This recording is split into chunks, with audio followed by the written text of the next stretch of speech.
لو شفت الاجزاء اللي فاتت من حكايه جيانج فانا هسيب لك الجزء الجديد في الدقيقه دي.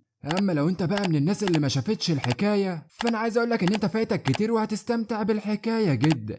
تخيل تكون شخص بلا هويه وكمان ضعيف وملكش اي لازمه في الحياه، وفجاه بتحصل كارثه في العالم بتاعك وبيظهر كوكب جديد، ولازم عشان تنقذ نفسك وعيلتك انك تدخل الكوكب ده وتكتسب قوه جباره.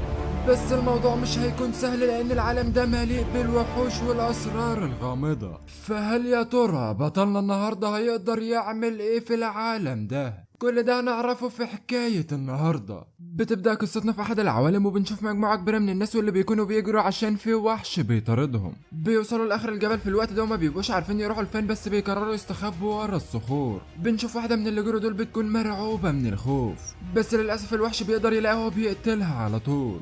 بنشوف بطلنا واللي بيكون مستخبي هو كمان وشايف كل ده بيقول هو ده بقى كوكب الأشباح. اختبار المبتدئين ده صعب جدا، وكان في بعض الناس بتقول ان استخدام موارد التحول كل اللي عليك انك تفضل عايش على كوكب الأشباح لمدة 5 دقايق، بس اي شخص عادي مش هيقدر يقعد هنا حتى لو دقيقة واحدة. وانا بقى يا سيدي اسمي جيانج كاي، والكوكب اللي انا عليه ده بيطلق عليه اسم كوكب الاشباح، وانا هنا بقى عشان اخد اختبار المبتدئين. وبنعرف ان قبل 50 سنة ظهر كوكب الاشباح فجأة خارج كوكب الكرة الارضية، وبسبب ده بقى النباتات والحيوانات تحولوا لوحوش بتسمى وحوش الحاكم، وده بقى تسبب في دمار هائل في جميع انحاء العالم. وحاليا التكنولوجيا البشرية مش بتأثر في الوحوش دي بأي شكل من الأشكال، وده بقى اللي دفع البشرية مباشر إلى حافة الهاوية. ولكن خلال الفترة المظلمة دي اكتشف البشريون الناجون بشكل غير متوقع العديد من بوابات النقل السحري قد يظهر في عالم الأرض، والبشر كمان يقدروا يستخدموا البوابات دي عشان يسافروا لكوكب الأشباح في شكل رقمي. ولما البشر وصلوا لهناك عرفوا إن كوكب الأشباح ده شكله زي عالم رقمي فائق الواقعية، وهنا اكتشف البشر إن هم يقدروا يستخدموا مهن كتير في العالم ده، وكمان كل شخص يقدر يمتلك احصائيات ومعدات ومهارات خاصة بيه، وكمان تقدر تتقدم في المستوى زي اي لعبة الكترونية وخصائص قوة. ده حتى في مجموعة من البشر اكتشفوا ان خلال الترقية في المستوى معين على كوكب الاشباح يقدروا يستخدموا القوة دي كمان على كوكب الارض. وهنا اكتشف الناس ان هم هيبقوا اقوياء في العالم الحقيقي زي كوكب الاشباح بالظبط، وساعتها بقى يقدروا يواجهوا الوحوش دي بكل سهولة خالص. ودلوقتي الحل الوحيد عشان يخلي البشر على قيد الحياة ان هم يكتسبوا القوة من عالم الاشباح، والناس اللي بتروح كوكب الاشباح دي يا معلم بيطلق عليهم اسم المستكشفون. في الوقت ده بطلنا بياخد باله ان الوحش قضى على الناس كلها وما عادش فاضل غيره، بيتكلم مع نفسه وبيقول ما عادش في مكان اروح اعمل ايه دلوقتي. بيكون الوحش ده خلاص قرب منه على الاخر. بيسأل نفسه بطلنا في الوقت ده وبيقول هو انا جيت هنا وبذلت كل المجهود ده عشان اموت بس؟ وبيبدأ بطلنا يفتكر فلاش باك لاخته واخوه الكبير وهما بيتكلموا معاه وبيقولوا احنا هنجمع المال علشانك. بيفكر بطلنا ما بينه وما بين نفسه وبيقول انا اختي عانت كتير في سنوات مبكره عشان تجمع لي المال عشان اجي لكوكب الاشباح، وكمان اخويا الكبير بيشتغل بالرغم ان هو عنده فشل كلوي ولو انا ما تمكنتش من جمع المال هنا فهو هيموت. بطلنا بيلوم نفسه في الوقت ده، بيقول لنفسه كل اللي انا مستنيه دلوقتي هو الموت لان انا مجرد حساله. بس في الوقت ده الوحش بيهجم عليه وبيجري بطلنا في الوقت ده وبيقول انا هراهن من اجل عيلتي ولازم ما اموتش هنا. بينط جيانج من فوق الجبل وبيقول انا هراهن على الفرصه الاخيره ما ينفعش اموت هنا. بس في الوقت ده بطلنا بيظهر له نافذه غريبه وهي بتكون نافذه النظام، بتقول له نظرا لسلوكك فانت بتتوافق تماما مع سلوك المقامر. بندرك في الوقت ده ان بطلنا حصل على مهنه سريه وبتكون مهنته هي المقامر. بيتكلم جيانج مع نفسه بيقول له انا لما اتصبتش مع اني وقعت من على ارتفاع كبير، وبيكون مستغرب لان الجراح بتاعته كلها اتشفت بالكامل. بتظهر له بنته اللي بيكون اسمها دينج في الوقت ده وبتقول له بسبب تحولك الناجح في الوقت المناسب كل اصاباتك شفيت بالكامل. بيستغرب جيانج في الوقت ده وبيقول لها هو انت ذكاء اصطناعي على كوكب الاشباح؟ بترد على دينج وبتقول له تقدر تقول كده وبتهنيه في الوقت ده على تحوله الناجح. بتبدا دينج في الوقت ده ان هي تقدم له شرح عن المهنه اللي هو اكتسبها بالمختصر المفيد اللي هي شرحته له يا ابطال ان هو حصل على مهنتين بدل واحده، والمهنه التانيه بتاعته بتكون مهنه المضاعفه. بيفرح جيانج في الوقت ده وبيقول الناس بتحصل على مهاره واحده بس انا حصلت على 2. بترد دينج عليه وبتقول له ايوه كلامك صحيح وده بسبب موهبتك وخصائصك الحاليه. بيسالها بطلنا في الوقت ده وبيقول لها بشكل عام بتكون خصائص اللاعب العادي بعد التحول 20 نقطه، انا ازاي وصلت ل 36 نقطه مع اني مبتدئ؟ بترد على دينج في الوقت ده وبتقول له ده بسبب مهاره المضاعفه اللي عندك تقدر تضاعف اي خصائص تقدر تكتسبها. بيفكر بطلنا ما بينه وما بين نفسه في الوقت ده وبيقول لو الامر كان كده بقى فانا اقدر اضاعف نقط الخصائص اللي عند الترقية على كوكب الاشباح في المستقبل، والشخص العادي هيحصل على 10 نقط بس انا هقدر اضاعفهم لحد ما يوصلوا ل 20 نقطة. وبجانب كده كمان فانا عندي موهبة الضربة الجارحة، وده عند الشخص العادي بتضاعف الضرر بس انا عندي بتضاعف 200 مرة. هو معدل الضرر بتاع المهارة ده 0.1%، بس لو تمكنت من زيادة معدل الضربة الجارحة فانا قوتها هتبقى مرعبة جدا. جيانج بعد كده وهو ماشي بيشوف السلاح اللي الوحش كان بيهجم على الناس بيه، وبيقول انا كنت جاي هنا وكل تفكيري ان انا اجمع المال عشان اخويا، بس المهارة اللي انا اكتسبتها دي هتفيدني كتير وهتكون مربحة في المستقبل، وكمان لو انا قدرت اطور المهارة دي فربما اكسب المال من اجل اخويا بسرعة واعيش حياة سعيدة مع عيلتي كلها. بيجي له رسالة من النظام في الوقت ده وبتقول له اكتمل التحول بنجاح، لازم بقى تكمل مهمة المبتدئين وتوصل لمدينة سانت في 7 ايام. بيتكلم جيانج وبيقول التحول في اختبار المبتدئين هو مجرد الخطوة الاولى مش اكتر، كل اللي انا لازم اعمله دلوقتي هو اكتمال الهدف الاكبر لاختبار المبتدئين، لازم اوصل للوجهة النهائية لمنطقة الاختبار في مدينة سانت في غضون 7 ايام. بس الموضوع مش هيكون بالسهولة دي لان انا هقابل وحوش، ولو انا قتلت فهفشل في الاختبار وهيتم اعادتي للارض. هو انا مش هيحصل حاجة لجسدي لو مت واقدر ارجع تاني لكوكب الاشباح، بس تكلفة الانتقال بين العالمين باهظة جدا، والاثرياء بس هم اللي يقدروا يدخلوا هنا، العدد غير محدود، بينما الفقراء اللي زي ما يقدروش يدخلوا غير مرة واحدة. بس فجأة وجيانج ماشي بيسمع صوت عالي جدا وبيقول الصوت ده مألوف بالنسبة لي. بنشوف الشخص اللي بيكون بيصوت ده بيكون محاصر بكمية كبيرة من الافاعي، وبنعرف ان اسمه يوان تشو. بيكون بطلنا واقف يبص عليه من بعيد وبيقول ده فعلا تشو اتحاصر من التعابين السامة، ولدغة واحدة منهم بس قادرة ان هي تموتك. بينده جيانج على تشو في الوقت ده وبيقول له ما تقلقش من حاجة، انا هنا عشان اساعدك. بيستغرب تشو اول ما بيشوفه وبيقول له انت بتعمل ايه هنا؟ اهرب من هنا بسرعة لان التعابين دي عندها خصائص عالية وسامة للغاية، وكمان احنا لسه في المستوى الاول مش هنقدر نعمل معاهم اي حاجة. بيكون في تعبان على وشك ان هو يهجم على تشو بس بطلنا بيهجم عليه وبيقتله وبيقول له ما تقلقش من حاجة طول ما انا معاك. بيتصدم تشو في الوقت ده لما بيشوف بطلنا وبيقول له هو انت تقدر تقتل التعابين البرية؟ بيفكر بطلنا ما بينه وما بين نفسه وبيقول انا هستخدم تشو عشان اجذب انتباههم، وبعد كده بقى هاجم عليهم من الخلف. بيكون في تعبان بيهجم على جيانج في الوقت ده بيتكلم تشو بيقول انتهى الامر، التعبان ده سريع جدا، بس بيقدر بطلنا يتفاداه وبيكون تشو فاتح بقه على الاخر ومش فاهم ايه اللي بيحصل وبيقول له انت ازاي تجنبت هجومه. بيتكلم بطلنا ما بينه وما بين نفسه وبيقول بعد التحول تضاعفت الخصائص بتاعتي، وكمان الرشاقة في المستوى الاول قبل المقارنة مع المستوى الثاني. في الوقت ده جيانج بيدي اوامر لتشو ان هو يجذب انتباه التعابين، وبالفعل بطلنا في الوقت ده بيقدر يقضي على التعابين كلها في لمح البصر. بيتصدم تشو بيقول له انت ازاي قدرت تعمل كده، انت قتلتهم كلهم في ثانية واحدة. بيظهر لجيانج النظام في الوقت ده وبيقول له 3 تعابين ارضية من المستوى الاول والخبرة الحالية بتاعتك هي 3 من 100. بيتكلم بطلنا ما بينه وما بين نفسه وبيقول بالفعل انا عندي ضرر كافي عشان اقتل الوحوش من المستوى الاول في ضربة واحدة. بيمسك حتة الحديد اللي في ايده دي وبيقول ده احسن حاجة عملتها من ساعة ما جيت كوكب الاشباح. بيجي تشو من ورا بطلنا وبيخنقه جامد وبيقول له انت ازاي قدرت تقتل الوحوش دي بسرعة كده؟ بيرد عليه جينج وبيقول انا كنت محظوظ مش اكتر لان حصلت على مهنة مقامر جديدة،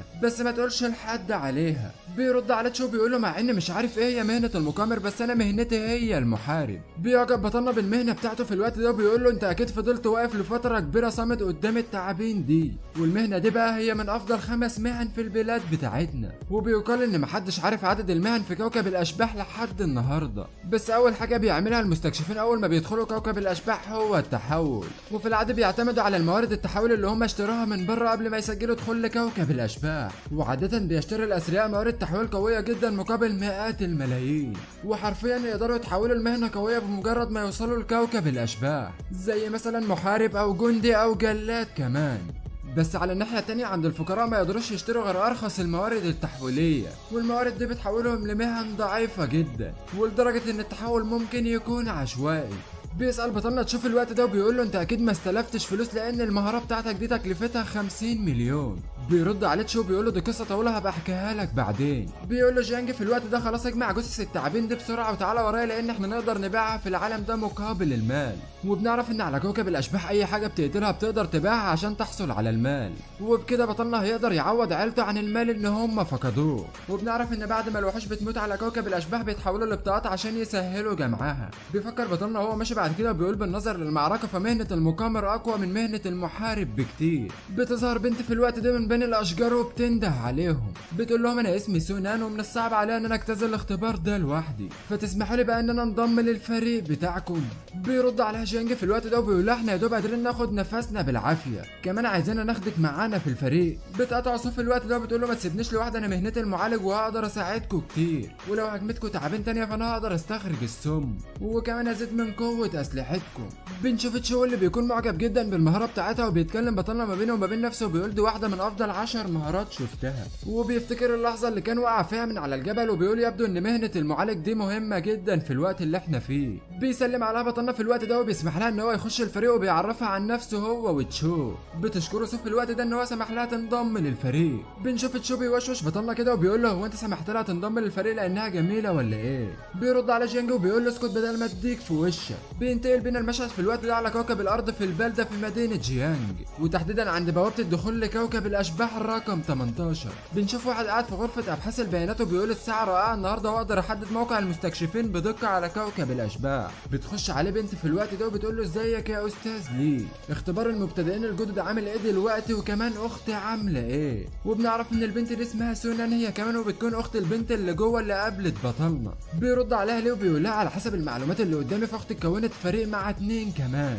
بتتصدم سو في الوقت ده وبتقول هي اكيد كونت فريق بسبب خوفها، انا حذرتها كذا مره ان هي ما تكونش فريق مع اي مبتدئين، وده لان كل ما ازداد عدد المبتدئين في الفريق بيزيد من احتماليه جذب الوحوش. بتتكلم ما بينها وما بين نفسها وبتقول على الرغم ان الموت على نجم الشبح يعادل موت شخصياتنا في اللعبه، بس ده مش هيسبب ضرر على جسمنا على كوكب الارض، بس لو انت مت على الكوكب ده هتسبب لك ضرر نفسي كبير جدا. بنشوف مجموعه من الناس واللي بيكونوا ماتوا في العالم ده قبل كده، وبنشوف واحد منهم بيتكلم وبيقول انا شفت الوحش بياكلني قدام عيني. وبتاخد قرار سو في الوقت ده ان هي هتاخد اختها لاستشاره نفسيه. بينده عليها الدكتور ليه وبيقول لها استنى اختك لسه عايشه ما ماتتش، وبيقول لهم ان في وحشين عندهم وش بشري وقتلوا الجميع على ايدهم. بتتصدم سو بتقول له ازاي ده حصل. بنرجع فلاش باك على كوكب الاشباح قبل 3 دقايق، بنشوف ان الوحشين دول كانوا بيهجموا على جيانج والفريق كله. بنشوفهم كلهم بيجروا باقصى سرعتهم وبيكونوا هيموتوا على نفسهم من الرعب. بيبص بطلنا على سو وتشو بيقول عليهم هم مش راشقين للغايه ومن المحتمل ان هم يتمسكوا. بيقرر بطلنا في الوقت ده ان هو يقف ويعطل الوحوش على ما هم يهربوا. بيقول لهم روحوا انتوا وانا هتعامل معاهم. بنشوف فعلا جيانج بيهجم على الوحش الاول وبينجح ان هو يسيبه، بس الوحش التاني بيديله لكمه بيطيره بعيد. بيتكلم بطلنا ما بينه وما بين نفسه وبيقول يبدو ان الوحش ذو الوجه البشري عنده قوه اكبر ومش هقدر اقتلهم بضربه واحده. بيهجم على بطلنا في الوقت ده وبيتكلم مع نفسه وبيقول انا شكلي هتعرض للقتل في محكمه المبتدئين. بنشوف الاتنين اللي معاه واقفين ميتين على نفسهم من الرعب ومش بيتحركوا حرفيا. بيبدا يفتكر تشوف الوقت ده امه جابت له الفلوس ازاي عشان يقدر يخش العالم الاشباح، واختصار الحوار اللي دار ما بين امه والشخص اللي اخد منها الفلوس بيقول لها ان ابنك بيخاف من ظله ومش هيقدر يعمل حاجه، ولو دخل عالم الاشباح مش هيخرج منه عايش. بنشوف تشو بيتعصب جدا وبيزعق جامد وبيهجم على الوحش ده باقصى قوته. بعد ما ضرب الوحش في الوقت ده بيتكلم مع بطلنا وبيقول له انا مجرد جبان، لازم نقف مع بعض دلوقتي لحد الموت. بيجمع قوته في الوقت ده وبيهجم على الوحش بيطلع منه هالة رهيبة جدا. بيتساءل بطلنا ما بينه وما بين نفسه بيقول هو تشو يقدر يهزم وحش بشري بضربة واحدة؟ ده اكيد سيطرة الفنان القتالي. بنشوف سو بتفعل مهارتها في الوقت ده عشان تبدأ تعالج بطلنا جيانج. بيسألها بطلنا في الوقت ده وبيقول لها هو انت ما عندكيش اي مهنة قتالية؟ بتقول له انا مش هقدر اسيبك وامشي لازم اعالجك دلوقتي. بتفكر ما بينها وما بين نفسها وبتقول اثناء الوقت ده انا ابويا مات من الوحوش، وده بسبب ان هو ما كانش عنده مهارة استشفاء. دلوقتي انا اعضاء فريق محتاجة للدعم ومش هينفع اسيبهم وامشي. بيتكلم بطلنا ما بينه وما بين نفسه في الوقت ده وبيقول انا اصابتي اتشفت بالكامل. بيكلمها بطلنا في الوقت ده وبيقول لها انت شكلك ما بتخافيش من الموت فعلا. بيتكلم بطلنا في الوقت ده وبيقول حتى لو احنا الثلاثه مع بعض الضرر مش هيكفي عشان نقتل الوحش ذو الوجه البشري. بتقترح على سو في الوقت ده ان هي تستخرج السم من التعبان وتزيد قوه الهجوم لسلاحه. بيسالها في الوقت ده وبيقول لها تقدري تشفي تشو اضافه السم لافعل سلاحي في نفس الوقت. بترد على سو وبتقول له مش عارفه بس انا هحاول باقصى جهد عندي. بيتكلم بطلنا ما بينه وما بين نفسه وبيقول هي دي الطريقه الوحيده عشان نفوز، ودلوقتي انا مش قادر استحمل الضرر اللي بيطلع منهم بالنسبه لي، انما تشو بيقدر يستحمل عادي. وعلى الرغم ان الهجوم بتاعي مش هيكفي عشان اقتلهم فسو هتزيد من قوه هجومي في الوقت ده. وبالفعل في الوقت ده بتكتمل ترقيه السم. بيهجم عليهم بطلنا في الوقت ده وبيدي اوامر لتشو ان هو يتحكم في الوحش ذو الوجه البشري. بيرد عليه تشو في الوقت ده وبيقول له مفيش مشكله اتعامل انت ومالكش دعوه. وبالفعل بطلنا بيهجم عليه وبينجح ان هو يصيبه وبيقضي عليهم نهائيا.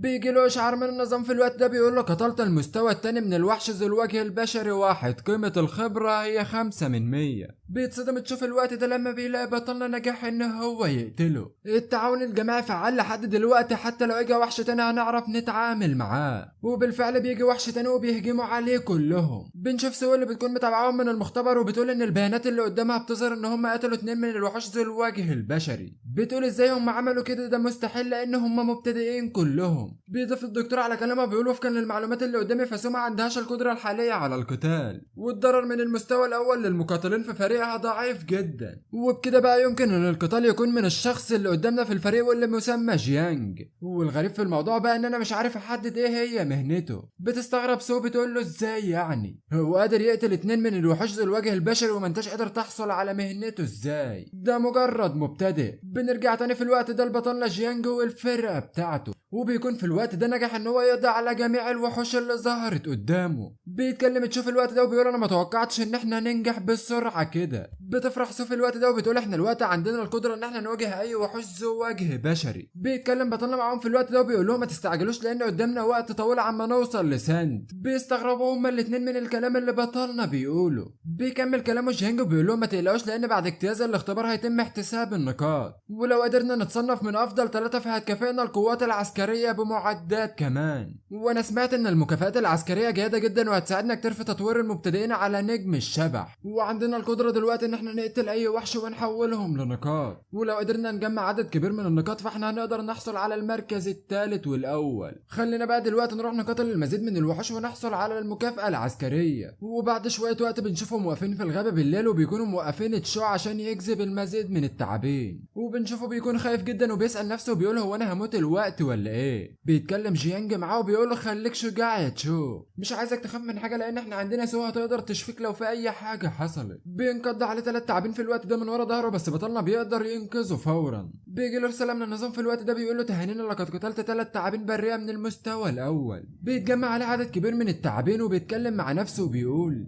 طالما انا لوحدي دلوقتي اللي عندي القدره على قتال الوحوش فالجميع قرر يسيبني ان انا اخد الخبره لوحدي. بيهجم عليهم وبيعمل معاهم الجلاشه في الوقت ده وبيقول ده عشان ازيد قوتي وضمان امان الفريق. بنشوفهم بعد كده بعد ما عدى يوم كامل بينجحوا ان هم يزيدوا نقاط الخبره وتكون وصلت ل 100%. بيتكلم بطلنا وبيقول ده حاجه كويسه جدا بعد قتال طول اليوم قدرت ارقي المستوى بتاعي للمستوى التاني. بتهنسه بعد كده وبتقول له تهانينا ان انت قدرت توصل للمستوى التاني بسرعه. بيساله تشو بعد كده وبيقول له ايه اللي اتغير في الخصائص بتاعتك بعد الترقيه؟ بيرد عليه جيانج وبيقول انا اضفت 20 نقطه للخصائص بعد الترقيه دلوقتي، هو المجموع الكلي للنقاط الخصائص دلوقتي هو 56 نقطه. بيصعقوا هما الاتنين لما بيسمعوا الكلام اللي هو بيقوله. بيتكلم تشو بيقول على الرغم من كده النقاط العاديه للشخص العادي هي 10 نقط بس، ازاي هو قدر يحصل على 20 نقطة؟ بتتكلم سو بتقول المجموع الكلي للخصائص في المستوى التاني هو 56 نقطة وتقدر تقارنها بالمستوى الرابع ودي قوة مرعبة. بيرد عليهم بطلنا وبيقول لهم دي مجرد خصائص للمهنة يعني مش حاجة، بس لو انا واجهت عقوبة فانا عايز اقولك ان هي هتتضاعف هي كمان. بترد عليه سو بتقول له على الرغم ان انا مش فاهمة اللي انت بتقوله بس المهنة شكلها قوية جدا. بيتكلم شو بيقول مهنتي كمقاتل ما عادتش مغرية بعد الان. بتظهر دينج في الوقت ده وبتقول له اللاعب اللي بيصل للمستوى التاني بيحصل على مهارات مهنة واحدة، بس عشان انت عندك مهارة المضاعفة بتحصل على 2 مش واحدة. بيفهم بطلنا في الوقت ده ان هو عنده مهارتين مهنيتين. بيتصدم برضه سوء تشوف الوقت ده لما بيعرف ان هو مهارته هتتضاعف. بنعرف ان مهارته الاولى هي اليد الشبحية لرمي الورق، ودي بتحمل تأثير اختراق بنسبة 20%، ولما بترمي الورق بيزيد تأثير الاختراق بنسبة 200% لكن استهلاك القوة الروحي بيزيد بنسبة 100%. ومهارة المهنة التانية هي التركيز الشبحي، وده بيزيد من قدرة تتبع النظر بنسبة 50%، ولما بتستخدم المهارة دي بيستهلك القوة الروحية بنسبة 100%. بيسأل بطلنا النظام في الوقت ده وبيقول له هما المهارتين للمدى البعيد. بيقول على الرغم ان انا مش عارف هستخدمهم ازاي لسه بس مهنة المقامر دي مهنة للهجوم من بعد وهي مناسبة جدا ليا. في الوقت ده بطلنا بيوجه كلامه لسو تشو بيقول لهم دلوقتي نقدر نواجه وحوش اعلى في المستوى. بيرد على تشو بيقول له بطل عن التظاهر بالقوة. وبنشوف بعد يومين وهم واقفين في المختبر بيتكلم الدكتور ليه مع سو بيقول لها عدى يومين وانا ما توقعتش توقعتش ان اختك هتفضل على قيد الحياه. بترد عليه وبتقول له الفريق الجديد ده لا يزال على قيد الحياه، ويبدو ان الشخص المسمى جيانج ده عنده مهاره حقيقيه. بيجي لهم شخص في الوقت ده وبيحذرهم وبيقول لهم في خطر في المنطقه الجديده، والتجربه الجديده على وشك الدخول في خطر، يرجى الاستعداد للتاهب فورا. بنشوف سولي في الوقت ده واللي بيكونوا مصدومين من الخبر اللي هم سمعوه.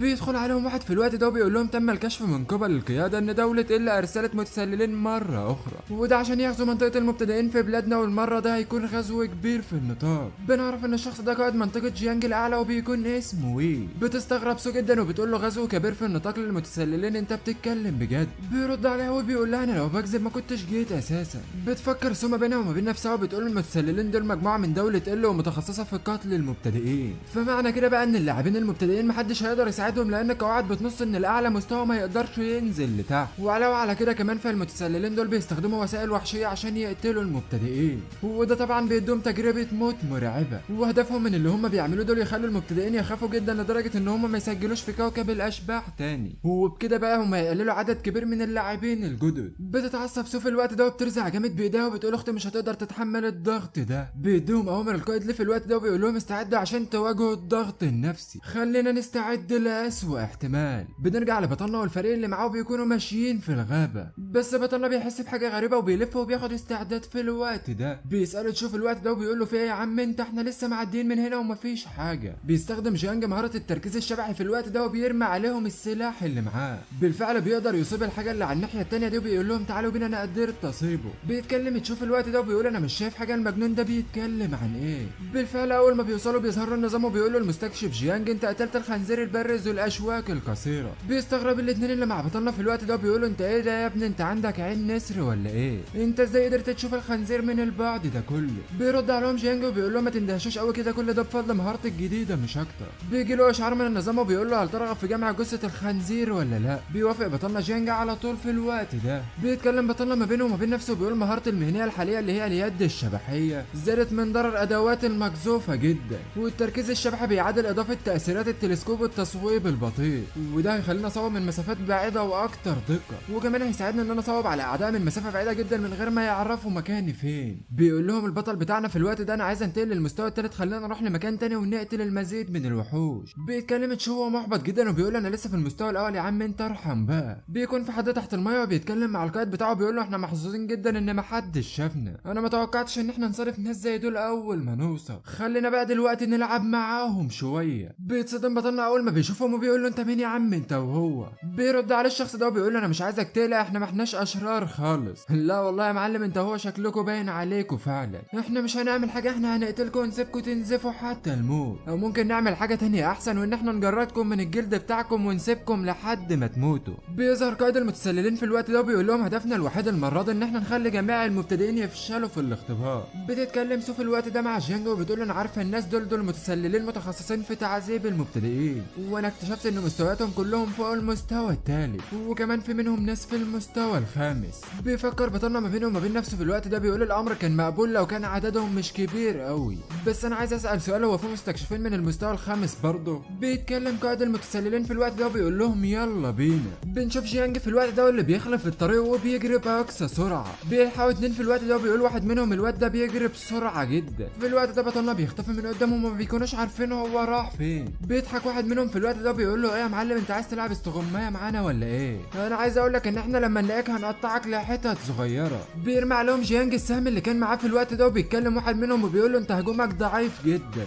بس فجاه بيتصدم لما الهجوم ده بيروح على صاحبه اللي معاه وبيقضي عليه. بيتصدم في الوقت ده وبيقول له صاحبه هو انت طرت ليه بعيد كده يا معلم؟ بس اول ما بيبص عليه بيلاقيه مات خلاص. بيضحك عليه بطلنا جيانج في الوقت ده وبيقول له انتم بقى المتسللين، صاحبك ده شكله ما كانش قوي كفايه عشان يستحمل الضربه. العدو اللي من المتسللين في الوقت ده بيكون ميت على نفسه من الرعب وبيقول له انت اكيد مش وافد جديد، ازاي قدرت تقتله وهو في المستوى الثالث؟ بنشوف المستكشف في الوقت ده بيستدعي نافذه الحاله لبطلنا وبيعرف كل بياناته. بيقول له ازاي ده انا خصائصي وانا في المستوى الثالث 45 نقطه بس، بينما انت لسه مبتدئ وحوالي 60 نقطه. بيهجم عليه بطلنا في الوقت ده وبيقول له ليه مش ممكن. بيفرح بطلنا جدا اول ما بيقتله وبيتكلم ما بينه وما بين نفسه وبيقول لما انا اقترحت ان احنا ننفصل كنت قاصد اعمل كده عشان اجيب عدد قليل منهم واعرف اقتلهم، وانا دلوقتي مش محتاجه الا عدد قليل من الخبره عشان اوصل للمستوى الثالث. بتظهر دينج في الوقت ده وبتقول له حاليا انت قتلت 2 من المستكشفين من المستوى المستوى الثالث، وتقدر تحصل على 100 نقطة خبرة من كل واحد منهم، وبغض النظر عن النقاط اللي انت هتاخدها فالطرف الاخر هيفقد ضعف النقاط. بيكتشف في الوقت ده بطلنا النقاط للمستكشفين اكتر فايدة من قتل الوحوش، وقبل ما تختفي في الوقت ده دينج بتقول له تهانينا لقد ارتفعت للمستوى الثالث. واحب اقول لك ان بعد كده عزيزي المشاهد ان انت هتشوف عظمة في اللي جاي. بنشوف بعد كده سو اللي بتكون متعبة جدا من قوة القتال. بيتكلم واحد من المستكشفين دول وبيقول انا ما توقعتش ان انا اقابل مهنتين من الطراز الاول اول ما اوصل. بيتكلم واحد منهم تاني وبيقول احنا لازم نعذبهم كويس. بتقول سو جيانج بيطاردوا اتنين ومش عارفة هيرجع ولا لا. بيرد عليها تشو بيقول لها ما تقلقيش جيانج هيرجع. بيتكلم رئيس المستكشفين في الوقت ده وبيقول لهم انتهى الوقت، استعدوا دلوقتي عشان نقشر جلدهم. بس في الوقت ده وعلى غير المتوقع للمستكشفين ان جيانج بيظهر وبيقضي عليهم كلهم في ضربة واحدة. واول ما بتشوف سو الشوكة الصغيرة اللي تهجم عليهم بيها بتعرف فورا ان ده جيانج. بيتكلم تشوف الوقت ده وبيقول انا كنت عارف ان انت هترجع. بيتكلم رئيس المستكشفين وبيقول ده مين ده، هو الهارب رجع تاني ولا ايه؟ لو كان عندك الشجاعة فتعالى واجهني دلوقتي. بيكون رئيس المستكشفين مش شايف اي حاجة وبيقول له تعالى قدامي دلوقتي لو كان عندك الجراءة. بيفكر ما بينه وما بين نفسه وبيقول لو بلاد شينج اخترعت مهارة جديدة فانا لازم اهرب دلوقتي. بنشوف سو اللي بتكون مصدومة ان قائد المتسللين بيهرب. بيتكلم بطلنا في الوقت ده وبيقول له انت عذبت اخويا وعايز تهرب كده بسهولة، انت مش هتهرب من هنا لان انا هاخد حياتك دلوقتي. وبالفعل بيهجم عليه بطلنا بالسهم بتاعه بيقتله على طول. بيتكلم بطلنا في الوقت ده مع سو بيقول لها تم التعامل مع المتسللين كلهم، انتوا عاملين ايه دلوقتي؟ بترد عليه سو بتقول له اخيرا رجعت تشو مصاب باصابات خطيرة وانا ما عدتش عارفه اعالجه بعد دلوقتي. بنشوف تشو اللي بيكون متبهدل على الاخر وبيتكلم مع بطلنا وبيقول انا كنت عارف انك هترجع بس المره دي مش هقدر اكمل معاك. عايز اقول لك ان مغامراتنا مع بعض كانت من اجمل ذكريات حياتي، وانا عايز اقول لك ان انا واثق ان انت هتقدر تعدي من العالم ده بكل سهوله. بنشوف سو اللي بتكون حزينه جدا على تشو. بيتكلم بطلنا معاه وبيقول له انت مش هتبطل اللي انت بتعمله ده بقى، انا سبت لك العديد من المتسللين عشان تقتلهم انت وتاخد نقاط الخبره بتاعتهم وتستعيد صحتك. بتسالهم في الوقت ده سو بتقول لهم هو احنا نقدر ناخد نقاط الخبره من المستكشفين على كوكب الشبح. بيتكلم جيانج معاهم وبيقول لهم هم عذبوكم فانتوا دلوقتي تقدروا تاخدوا حقكم منهم بكل سهوله، عايزكم بقى توروه دلوقتي يعني ايه العداله. بنشوف الشخص اللي قدامهم ده بيكون مرعوب جدا من منظرهم وبيقول لهم ابعدوا عني يا شياطين ما تقربوش مني. في الوقت ده بقى ابطال بنرجع للمختبر تاني. بنشوف المتسللين كلهم وهم قاعدين في مستشفى المجانين تقريبا وبيقولوا احنا اتقتلنا على ايد مبتدئين. بيتكلم واحد تاني منهم وبيقول انا فقدت مستواي وخبرتي على ايد مبتدئين، ده ايه ده؟ بيشوفهم القائد في الوقت ده وبيقول هم المتسللون بيعانوا للدرجات دي ازاي؟ معقول ان مجرد مبتدئين عملوا فيهم كده؟ بينتقل بينا المشهد بعد كده في دولة شينج هاو عند ليه. بيتكلم ليه مع سو في الوقت ده وبيقول لها انا عندي لك خبر سيء لان الفريق واجه المتسللين. بتكون سو مصدومة جدا وخايفة على اختها. بيتكلم القائد في الوقت ده معاهم وبيقول لهم ما نجحش في اي وقت من الاوقات المبتدئين ان هم يهجموا متسللين خالص. بيتكلم ليه في الوقت ده وبيقول ان البيانات اللي قدامي بتظهر ان الفريق لسه عايش ما ماتش، لو الاغرب من كده كمان ان هم ارتفعوا في المستوى. بيتصدم القائد وسو في الوقت ده من اللي هم سامعينه. بيتكلم هو بيقول ازاي ده ممكن يحصل ان هم يواجهوا المتسللين والناجين وكمان يرتفعوا في المستوى. بيتكلم ليه وبيقول له لا لو كان ارتفعوا مستوى واحد كنت هفكر ان هم قتلوا وحش، بس هم ارتفعوا مستويين في وقت واحد. بيتصدم القائد وسو في الوقت ده وبيقول معقول يكونوا قتلوا المتسللين. بيتكلم القائد وبصوت عالي في الوقت ده وبيقول لهم وريني احصائيات فريق جيانج حالا. واول ما بيشوف القائد مستوياتهم بالفعل بيعرف ان هم ارتفعوا للمستوى التالي، وبيفهم ان مفيش طريقه تانية ان هم يرتفعوا للمستوى ده بسرعه غير ان هم قتلوا المتسللين.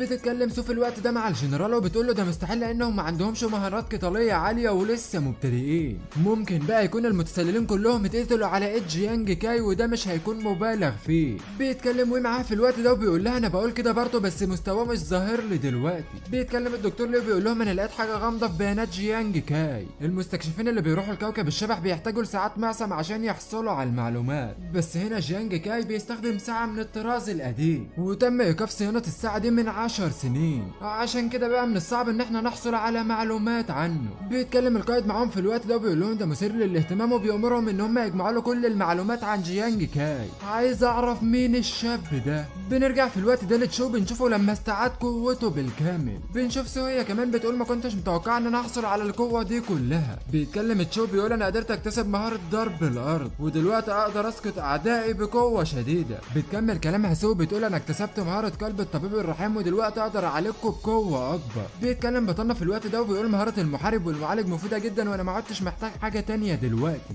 بيتكلم تشو مع جيانج في الوقت ده وبيقول انا دلوقتي اعلى منك بدرجه واقدر اهزم المتسللين زيك بالظبط. بيرد عليه بطلنا وبيقول له انت قصدك ايه بالظبط؟ انت مفكر ان المستوى الثالث يقدر يهزم المتسللين؟ انا دلوقتي في المستوى الرابع، بص بس على الخصائص بتاعتي. بيتصدم تشوف الوقت ده وبيقول له ايه يا عم انت بقيت في المستوى الرابع امتى؟ ده انا شايفك من شويه كنت لسه في المستوى الثاني. بتكون مازولا في الوقت ده وبتقول له انت 96 نقطه وده بيعادل مستكشف من المستوى الثامن. انا قتلت 8 من المتسللين في المستوى الثالث وبعدين رجعت وقتلت واحد من المستوى الخامس، عشان كده ارتفع مستواي للمستوى الرابع. بنشوف تشو اللي بيكون متغاظ جدا وبيقول له تبا لك ولاستعراضك انا مش عارف اتحمل. بتسال سو بطلنا في الوقت ده وبتقول له ايه هي الخطوه اللي جايه؟ بيقول لها جيانج انا سمعت القائد بيقول ده الفريق الثاني للمتسللين، خلينا دلوقتي نروح ونقتل الفريق الاول. بيعدي نص يوم بعد كده وهم ماشيين في الغابه، بنشوف اعضاء الفريق الاول من المتسللين في المستوى وبيتكلموا مع بعض في موضوع ان المبتدئين قدروا يقتلوا المتسللين في المستوى الثاني. بيتكلم واحد منهم وبيقول انا مش قادر حتى استوعب الموضوع ده. بيرد عليهم واحد تاني وبيقول لهم ما تسخروش من الموضوع، لو احنا قتلنا القائد فالامر ليس فراغ ولازم بقى ناخد حذرنا بالكامل من المبتدئين دول. بنعرف ان اللي بيتكلم ده هو قائد الفريق الاول للمتسللين. بيرد عليه واحد من الفريق وبيقول له نخاف ايه اعلى واحد هنا من المبتدئين في المستوى الخامس واقل واحد في فرقتنا في نفس المستوى. بنشوف بطلنا وتشو وسو مستخبيين في الوقت ده وبيتكلم تشو مع بطلنا بيقول له انت بتهزر مش كده؟ انت عايز تقتل 9 اشخاص من المتسللين مره واحده؟ بيتكلم جيانج معاهم وبيقول لهم مش عايزكم تقلقوا من حاجه، حتى لو ما قدرتش اتقاتل معاهم فهقدر اخليكم تهربوا. بالاضافه لده كمان فاحنا لو ما قدرناش نقتلهم فهم هيستهدفوا المبتدئين الاخرين في بلدنا، عشان كده بقى دلوقتي بدل ما ندافع احنا لازم نبدا بالهجوم. بيسيبهم بطلنا في الوقت ده وبيبدا يهجم على المتسللين بس بياخد القائد بتاعهم باله منه. بيفحصوا واحد من اعضاء فريق المتسللين في الوقت ده وبيقول لهم ده واحد مبتدئ من المستوى الرابع. بيتكلم القائد معاهم وبيقول لهم مش ده ممكن يكون الشخص اللي قضى على القائد بتاع الفريق التاني؟ بيدهم امر في الوقت ده ان هم يوقفوا في تشكيل ويقبضوا عليه عشان يحصلوا على مكافأة كبيرة. بيتكلم بطلنا ما بينه وما بين نفسه وبيقول ده مش حلو خالص ان المتسللين عارفين يوقفوا في تشكيله ازاي، والخطه اللي انا عملتها دلوقتي ان انا استدرجهم وبعد كده تشو يلاقي فرصه عشان ينفذ ضربه الارض بتاعته ويسقط الجميع، وبعد كده بقى انا هستغل الفرصه عشان اقتلهم كلهم. بس دلوقتي تشكيل المتسللين طويل جدا ولو ما قدرش تشو يوقعهم في ضربه واحده في اي حد هينجو هيقدر يهرب. بس مع ذلك برضه احنا عندنا خطه بديله. بيلف وشه في الوقت ده بطلنا وبيهجم عليهم وبيقولوا القضاء عليهم كلهم هتتطلب منا المخاطره بشكل كبير. بيتصدموا كلهم في الوقت ده اول ما بيشوفوه راجع عليهم، بس للاسف اول واحد بيقابل بطلنا بيقدر يجرحه. بس في الوقت ده بطلنا بيكمل جري وبيروح ناحيه فريقه وما بيوقفش خالص. بيكتشف المتسللين في الوقت ده وبيقولوا دول بيتجمعوا الحقوا بيهم دلوقتي حالا. في الوقت ده بيلاحظ القائد بتاعهم ان البطل بتاعنا سريع جدا وعنده 30 نقطه رشاقه. بيتكلم واحد من المتسللين وبيقول انا نقاط الرشاقه عندي ما تتعداش ال 20 نقطه، ازاي دلوقتي احنا نتمكن من قتله؟ بيتكلم القائد مع نفسه في الوقت ده وبيقول مستحيل الجهاز كان يكون خاطئ، ولو الفتى ده كان عنده الرشاقه دي كلها فهو اللي كان بيتظاهر بالمطارده. بيلاحظ في الوقت ده القائد ان هم وقعوا في فخ وبيامرهم ينسحبوا بسرعه. بيظهر بطلنا وراهم فجاه في الوقت ده وبيقول انت ادركت الموضوع متاخر يا غبي، انتوا كلكم مجتمعين مع بعض دلوقتي. بيبدا بالفعل ده تشوف الوقت ده ان هو ينفذ المهاره بتاعته وبيقول لهم ما تتحركوش خطوه واحده، وبالفعل تشو بيسبب دمار هائل في الوقت ده. بيتكلم جيانج معاه وبيقول له عمل رائع يا تشو، دلوقتي بقى سيب بقيه الموضوع ده عليا. وبالفعل بطلنا بيقضى عليهم كلهم. بيتصدم تشوف الوقت ده اول ما بيشوف ان جيانج قضى على 9 دفعه واحده. بيجي البطلنا اشعار من النظام في الوقت ده بيعرفه ان هو وصل للمستوى الخامس. بيتكلم بطلنا من بينه وما بين نفسه وبيقول قتل المستكشفين من المستوى اعلى مني هيزيد بمقدار الضعف من قوتي، وانا قتلت دلوقتي مستكشفين من المستوى الخامس وده منحني 400 نقطه خبره. بتتكلم سمعة بطلنا في الوقت ده وبتقول له انت وصلت للمستوى الخامس وده الحد الاقصى للمستويات هنا. بيساله تشوف الوقت ده وبيقول له هو انت فعلا وصلت للحد الاقصى؟ بيتكلم جينجو وبيقول لهم انا سبت لكم 4 مستكشفين مجروحين روحوا دلوقتي واقتلوهم واكتسبوا الخبره منهم. بيتكلم بطلنا وبيقول قبل كده انا كنت برفع مستواي من خلال قتل الوحوش وجمع النقاط، بس دلوقتي بعد ما اكتفيت من كل ده انا هساعدهم عشان ارفع مستواهم واجمع المزيد من النقاط، ولما نجمع نقط كفايه فاحنا هنروح على طول نقطه النهايه. بيفرح في الوقت ده تشو بيقول اخيرا اجى دوري عشان اقتل الوحوش. بيحذرهم بطلنا في الوقت ده وهم ماشيين في الغابه وبيقول لهم احنا اقتربنا من النهايه ولازم نجمع المزيد من النقاط، بس عايزكم تكونوا حذرين لان كل ما اقتربنا من بوابه النهايه بتصبح الوحوش اكتر رعبا، وممكن كمان يظهر زعيم المنطقة للمبتدئين دلوقتي. وفجأة وهم ماشيين بيسمعوا صوت غريب جدا قدامهم، بيروحوا عشان يستكشفوا الصوت ده بيلاقوهم وحوش ذو الوجه البشري وبيكونوا ميتين. بيتكلم تشوف الوقت ده وبيقول الجثث كلها مليئة بتمزقات شبه بعضها، يا ترى مين اللي قتلهم كده. بيستخدم جيانج في الوقت ده مهارة تركيز العين الشبحية عشان يعرف ايه اللي حصل. بيتكلم بطلنا وبيقول شكل في كائن ذهبي هو اللي قتل الوحوش ذو الوجه البشري دي. بيستغرب سوء تشوف الوقت ده وبيقوله يعني ايه كائن ذهبي. بيكمل كلامه تشوف بيقوله هو الكائن الذهبي ده ازاي قدر يقتل وحشين من درجة الوحوش ذو الوجه البشري، وهل ممكن فعلا ان هو يجي لينا؟ بس مش بيلحقوا يخلصوا كلام في الوقت ده بيلاقوا الكائن الذهبي بيظهر وبيهجم عليهم. بيحذر تشوف بطلنا في الوقت ده وبيقول له خليك حذر لانه بيسبب ضرر كبير وممكن يتسبب في موتك. في الوقت ده بنروح عند بطلنا وبيكون فعلة قوية جدا طالعة من عنده. بنشوف بعد كده تشوسو اللي بيكونوا مصدومين جدا لما بيلاقوا بطلنا مسك الوحش عادي. هو المفاجأة بقى ان الوحش ده طلع مجرد فار. بيسأل بطلنا وبيقول له هو انتم مفكرين البتاع ده سريع؟ ده مجرد فار بطيء وتقيل.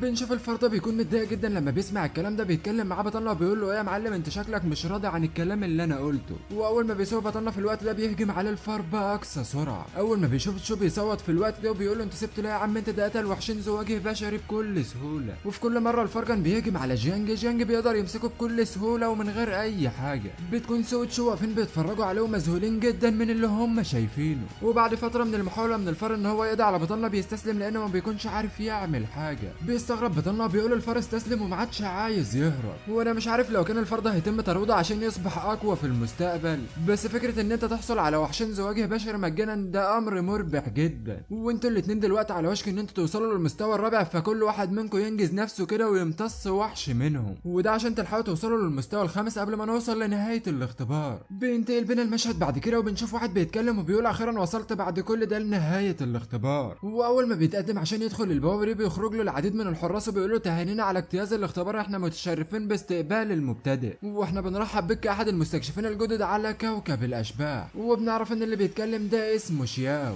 بيتكلم شياو مع المتسابق ده وبيقول للاسف واحد سبقك وانت مش هتقدر تحصل على المركز الاول، بس الترتيب مش مهم، مجرد ان انت اجتزت الاختبار اصلا عمل رائع لاي مبتدئ. بيتكلم الشخص ده معاه في الوقت ده وبيقول له مين اللي مخليك تقول ان انا مش في المركز الاول؟ الترتيب هنا بيعتمد على النقاط والجثث ده هتدينا نقاط كتير جدا. بيستغرب شياو في الوقت ده وبيقول له انت ازاي قدرت تقتل العدد ده كله من الوحوش؟ بيرد على الشخص ده وبيقول له بكل بساطه لان انا الابن التاني لعائله هوانج والقائد المستقبلي لنقابه شياو. بيتصدموا كلهم وبيتكلم احد الجنود وبيقول نقابه شياو هي واحده من اكبر عشرات نقابات في مدينه شيانج ياو، ولو كان هو من عائله كبيره فالموضوع مش غريب خالص. بيهني الحارس في الوقت ده وبيقول له تهنينا على النقاط وانت كده مش المركز الاول بس في الاختبار، ده انت المركز الاول في مدينه شيانج ياو باكملها. بيضحك هوانج بصوت عالي في الوقت ده وبيقول انا ما عملتش حاجه، دي الخطوه الاولى بالنسبه لي، انا كل اللي انا عايزه بس شويه وقت وهخلي كوكب الاشباح بالكامل ملكي كله. بنرجع في الوقت ده لبطلنا في اعماق منطقه اختبار المبتدئين. بيتكلم بطلنا وبيقول غريب ان احنا مشينا لفتره طويله وما قابلناش اي وحش، المفروض كل ما نقرب من النهايه نصادف وحوش قويه. بنشوف سو في الوقت ده واللي ما بتكونش مهتمه باي حاجه غير ان هي معجبه بالفار. بيسمعوا صوت ذئاب في الوقت ده بيلف وراهم بيلاقوا مجموعه كبيره من الذئاب، وبيكون ما بينهم ذئب ضخم جدا وبيكون الزعيم الاخير لمنطقه المبتدئين في مملكه شيانج ياو، وده بيكون ملك ذئاب الظل. بيتكلم بطلنا معاهم في الوقت ده بيقول له ده موضوع سيء خالص لان ده الزعيم الاخير لمنطقه المبتدئين وهو ذئاب الظل. بيكون تشو خايف جدا وهيموت على نفسه من الخوف. بيقول ملك ذئاب الظل هو اقوى مخلوقات في المنطقه المبتدئين، والمواجهه دي بالنسبه لنا تعني الموت، احنا هنعمل ايه دلوقتي يا جيان؟ بيكون بطلنا بيترعش جامد في الوقت ده وبيفكر ما بينه وما بين نفسه وبيقول هنعمل ايه دلوقتي؟ مفيش قدامنا دلوقتي غير اننا نقاتل حتى الموت. بيديهم اوامر في الوقت ده وبيقول لهم احنا مش هنقدر نعمل حاجه غير اننا نقاتل دلوقتي. بيفعل كل واحد منهم قوته في الوقت ده وبيبداوا بالقتال فعلا. في الوقت ده بنشوف سو بتضيف صم الافعى للسلاح بتاع بطلنا عشان يهجم على الزعيم، وبالفعل بيهجم عليه بطلنا بس الهجوم بتاعه ما بيأثرش فيه حرفيا. بيتصدموا كلهم في الوقت ده وبيقولوا ده انا الهجوم بتاعه حتى ما اخترقش الدفاع بتاعه. بيكونوا في موقف صعب في الوقت ده وبيأمر ملك الذئاب القطاع بتاعه بالهجوم عليهم. بيتكلم تشوف بيقول الهجوم على ملك الذئاب غير مجدي ولازم نلاقي طريقه تانية. بنشوف بطلنا واللي بيكون قاعد يتقاتل مع الذئاب الصغيره وبيكون الفار نايم في الوقت ده، واول ما بيصحى بيكونش فاهم ايه اللي بيحصل. بيفعل قوته في الوقت ده الفار وبيهجم عليهم كلهم بيقضي على جميع الذئاب الصغيره. بياخد باله بطلنا من الوقت ده ان الفار قدر يخترق دفاع ملك الذئاب. بيتكلم بطلنا دلوقتي وبيقول نقدر نهجم على ملك الذئاب دلوقتي لان دفاع ملك الذئاب هيكون غير فعال حاليا. وفعلا بيهجم على بطلنا وبيستخدم تركيز العين الشبحيه وبيضربه ضربه قويه جدا. بتتصدم بيتصدم سو تشوف الوقت ده لما بيلاقوا ان هو قتل الوحش بضربه واحده. بيجي البطلنا رساله من النظام في الوقت ده بتقول له تهانينا لقد قتلت ملك الذئاب. بيتصدم بطلنا في الوقت ده وبيقول ده انا كنت بفكر في معركه طويله، وبيسال نفسه لو كانت دي ضربه بقدر 200 ضعف. بنشوف بقيه الذئاب بتبدا تتراجع في الوقت ده. بيتكلم معاهم جيانج وبيقول لهم انتوا لسه قادرين على القتال ولا لا؟ بيرد عليه وبيقول له طبعا لسه قادرين. بيتكلم بطلنا وبيقول بدون قياده الملك بتاعهم دلوقتي هم مجرد خرفان مستنيين الدب. بيتكلم تشوك كل غضب وبيقول افتكروا هم كانوا بيقتلوكوا ازاي من شويه، ما تخلوش واحد يجرحكم ومزقوهم جميعا. وفعلا كل واحد بيفعل قوته في الوقت ده وبيفايتهم كلهم وبيقضى عليهم. بيتكلم تشوف الوقت ده وبيقول لهم مين كان يفكر ان احنا نقدر نقضي على زعيم منطقه المبتدئين. بترد عليه سو بتقول له احنا كده كده مذهلين. بيتكلم معاهم بطلنا وبيقول لهم انا سبت العديد من الذئاب المجروحين ورا، روحوا استفيدوا من النقاط بسرعه. بيسالوا تشو بيقول له هنعمل ايه بعد كده؟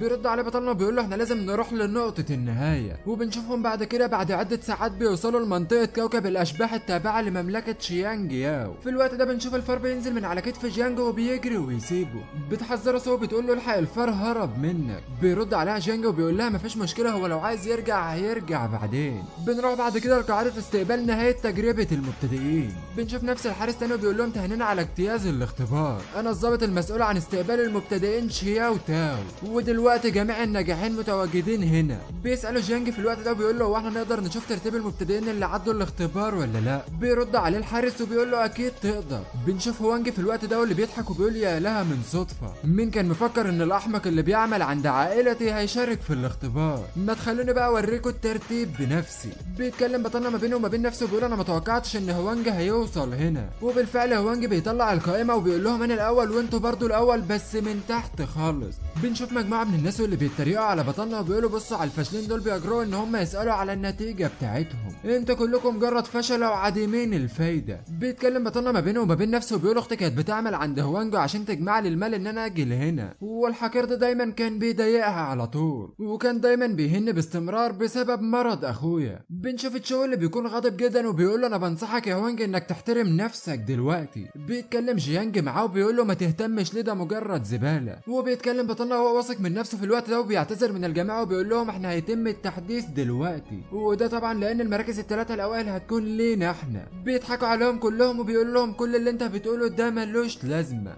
بيتكلم واحد وبيقول له شكلكم محتاجين لدعم نفسي، انتوا مجرد مجموعه من الحمقى. بيتكلم بطلنا مع سو تشوف الوقت ده وبيقول لهم ما عادش وقت للتظاهر. بيرد عليه تشو بيقول انا كنت مستنى اللحظه دي من زمان. وبيظهروا في الوقت ده الموارد اللي هم جمعوها وبتكون ضخمه بطريقه مرعبه. بيتصدموا كلهم من كتر البطاقات اللي مع بطلنا وفريقه وبيقولوا الكثير من جثث الوحوش. انا مش مصدق عيني هو ايه اللي بيحصل ده وازاي قدروا يجمعوا كل ده، لا وكمان قدروا يقتلوا ملك الذئاب. بيتكلم هوانج معاهم وهو متوتر وبيقول له انتوا جايين تهزروا معايا، انتوا ازاي قدرتوا تقتلوا العدد ده من الوحوش وخاصه ملك الذئاب؟ بيرد على بطلنا بيقول له لو كان ده صح ولا لا فالترتيب هيقول لك كل حاجه دلوقتي. وبالفعل في الوقت ده بطلنا والتيم بتاعه بيحتلوا المراكز الثلاثه الاوائل وبيصدموهم كلهم، وده معناه ان كل الكلام اللي بطلنا بيقوله ده حقيقي فعلا. بيكمل بطلنا وبيقول لهم هو انتم مفكرين الموضوع خلص لحد كده؟ وبيقول لهم في الوقت ده هو انتم بتحتسبوا قتل المتسللين ولا لا؟ بنشوف كل اللي في الساحه مصدومين في الوقت ده لما بيشوفوا الخواتم وبيقول له هو انتوا قتلتوا المتسللين ازاي؟ بيضحك عليهم هوانج في الوقت ده وبيقول انتوا انكشف امركم خلاص، ازاي مجموعه من المتسولين زيكم قدروا يقتلوا المتسللين؟ انتوا اكيد بتكذبوا علينا. وعلاوه على كده كمان اي محاكمه ما بيبقاش فيها متسللين اصلا. وبيسال الناس هو انتوا شفتوا اي متسللين ولا لا؟ بيردوا عليه كلهم بصوت واحد وبيقول لهم ما شفناش حاجه. بيكمل كلامه وبيقول انت لازم تحققوا معاهم ويتلغى نقاطهم دلوقتي. بيردد كل اللي في المكان بصوت عالي ان هم لازم يتعاقبوا عقاب كبير. بيدخل عليهم حد في اللحظه دي بيقول لهم ظهور المتسللين كان حقيقه وما كانش عندنا الوقت ان احنا نقول لكم كلكم. وانا شخصيا كنت مندهش جدا لما سمعت الخبر ده، وبما ان القياده العليا كلفتني ان انا اكرم جيانج وفريقه فده دليل على صحه الامر. وبنعرف ان الشخص ده اسمه لو، هو نائب قائد الحاميه العسكريه. اول ما الناس بتشوف لو في الوقت ده بتقول هم اكيد عملوا كده لان هم مش هيجي يكذبوا علينا. بنشوف لو بيتكلم مع جيانج في الوقت ده وبيقول له قررت القياده العسكريه مكافئتكم على حل ازمه المتسللين، وده لاننا هنراقي جوائزكم بشكل استثنائي. والاصل ان جوائزكم من المركز الثاني والثالث تكون من الفئه بي، بس تم ترقيتها عشان تبقى من الفئه ايه، وجائزه المركز الاول لجيانج هي من الفئه ايه. بيفرح بطلنا في الوقت ده هو والسكواد اللي معاه وبيقول ده حاجه ممتازه جدا شكرا ليكم.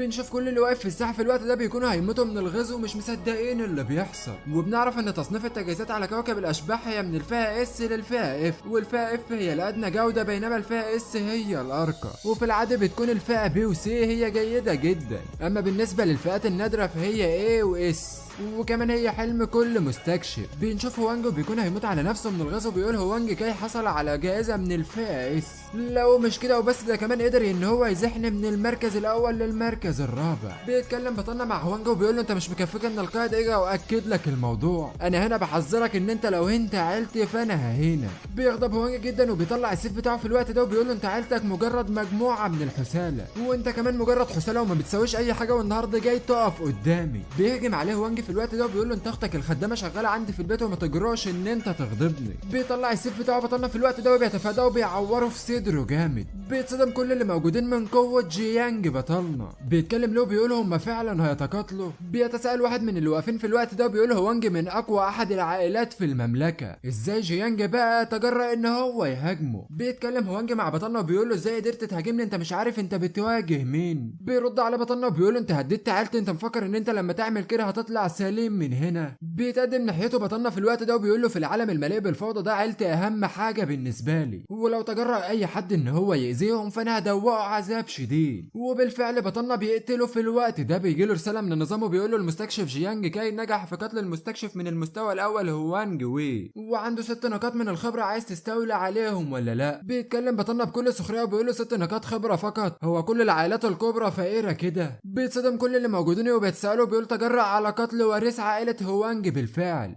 الشاب ده جريء جدا. بيتكلم واحد تاني وبيقول على الرغم من الموت على كوكب الاشباح لا يعني الموت في الواقع، بس نقابة شوان والعائلة هوانج قوية جدا. بنشوف له بيتكلم ما بينه وما بين نفسه وبيقول صحيح ان الشاب ده متهور بس هو شجاع جدا وانا متأكد ان الشخصيات العليا عايزة تقابله. بيتكلم له مع الناس اللي موجودة بيقول هوانج كاي هو اللي بدأ بالاستفزاز وجيانج كان بيدافع عن نفسه، فخلينا ننهي الموضوع ده دلوقتي. انتم التلاتة تعالوا معايا هصطحبكم للحصول على المكافأة بتاعتكم. وبالفعل كلهم بيروحوا معاه في الوقت ده. بيتكلم معاهم له بيقول لهم انتوا استنيتوا لفتره طويله وهي دي المعدات اللي القوات العسكريه منحتها لكم، افتحوا وبصوا عليها.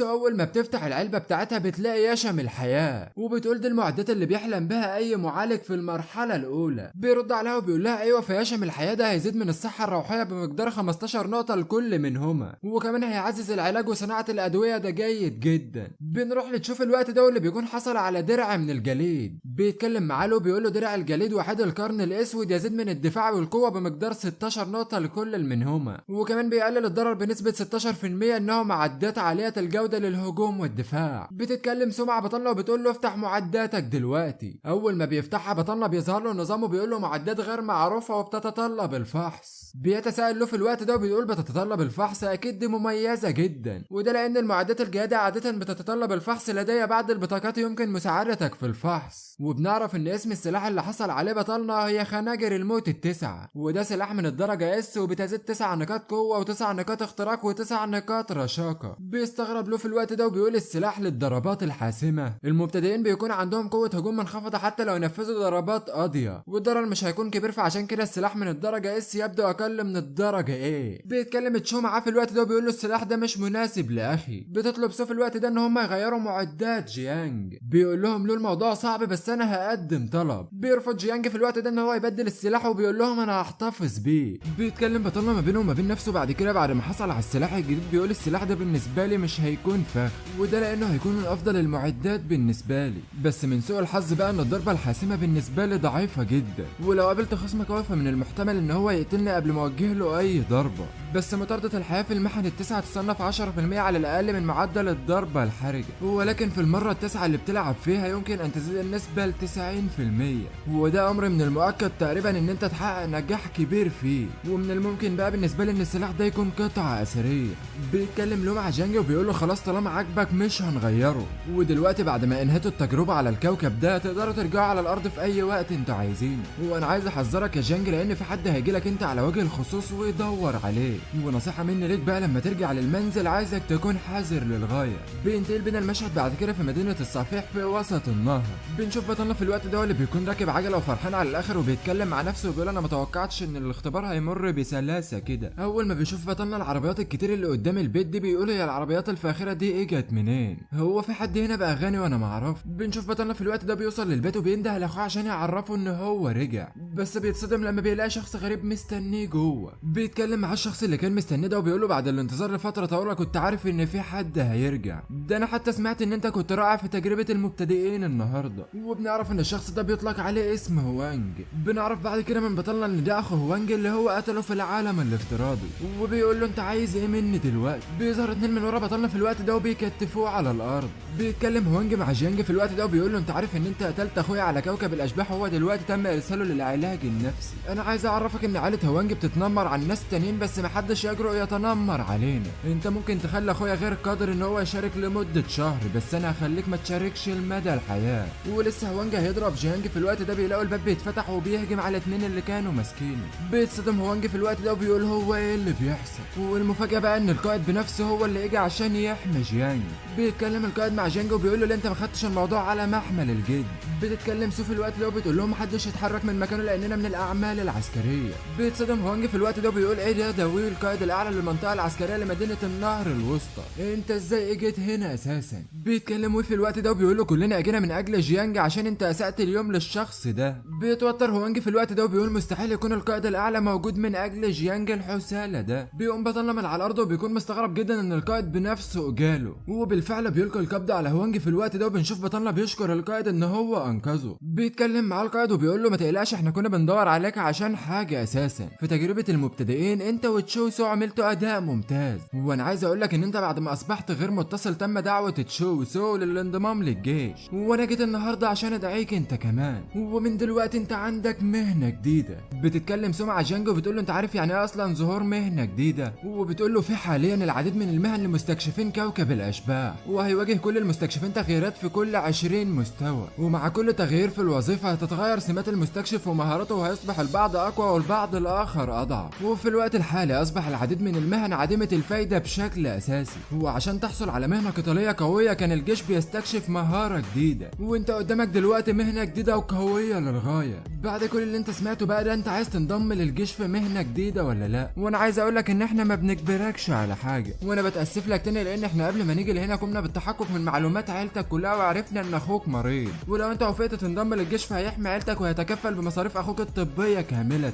بنشوف بطلنا واللي واقف ومش عارف يرد عليهم اساسا. بيتكلم القائد مع بطلنا وبيقول له ده في مصلحتك لو انت وافقت لانك هتنقذ اخيك من المرض اللي هو فيه، وعاوز اقول لك ان انت لو وافقت تقدر تروح للجيش بكره. بتتكلم سمعه وبتقول له انا عايزاك تدور عليا بعد كده. بيرد عليهم جيانج في الوقت ده وبيصدمهم وبيقول لهم انا مش هنضم للجيش، انا عارف ان الانضمام للجيش ده حاجه كويسه جدا بس الحاجات دي مخصصه للناس اللي بتتمتع بتطور مستقبلي قوي، وده طبعا زي تشو وسو وغيرهم كمان، بس انا عايز اقول لك ان انا مختلف وعندي مهنه جيده. وانا عايز افكرك كمان لما ظهرت مهنه السكير كمهنه جديده ولم تكن ذات قيمه عاليه ايضا في الجيش. في الوقت ده الجيش قدم مساعده قويه جدا للسكير واصبح السكير ناجحا جدا، بس لما اكتشف الجيش ان الكحول ماهوش مفيد تم التخلي عن مدمنين الكحول من قبل الجيش، وبص دلوقتي هم حصل فيهم ايه. فانا بشكرك على المساعده اللي انت قدمتها لي، وانا عايز اقول لك ان احنا هنعتمد على نفسنا وهناخد حقنا بايدينا. بتزعق سو في الوقت ده وبتقول له بس لو وصلت البشر لنهايه الزمن ممكن يتم تحديث المهنه الجديده دي وتكون مهنه هائله جدا في البشريه. الانسانيه محتاجه ليك دلوقتي، ازاي انت بتفكر بالطريقه دي؟ بيتاسف جيانج في الوقت ده وبيقول لهم انا اسف انا عايز بس احمي عيلتي والحفاظ على سلامتي. بيتدخل القائد في الوقت ده وبيقول له سو مش مهم اللي انت هتقوليه بس الراجل ده انا فاهم هو عايز يعمل ايه، وتجارب الحياه اللي هو اكتسبها خلال ال10 سنين مع عيلته مش هنقدر نغيرها في يوم او اتنين. بس انا عايز اقول لك يا جانج ان اخوك ما عادش قدامه وقت كتير عشان يفضل عايش، وفي نهايه العالم ده القتال لوحدك مش هيفيدك خالص، وفي الشهر التاني كمان هيستمر الجيش في حمايه عيلتك من المضايقات من عائله هوانج، ولو كان عندك الامكانيه ان انت تكسب المال الكفايه عشان تعالج اخوك فانا عايزك تثبت لي ده وتحمي عيلتك بالكامل، وانا هوافق على طلبك للانضمام للجيش. بس عايز اقول لك ان انت لو ما قدرتش تعمل كده فالجيش هيتحمل النفقه الطبيه لاخوك عشان يساعده يبقى على قيد الحياه، وساعتها بقى انت لازم تنضم للجيش.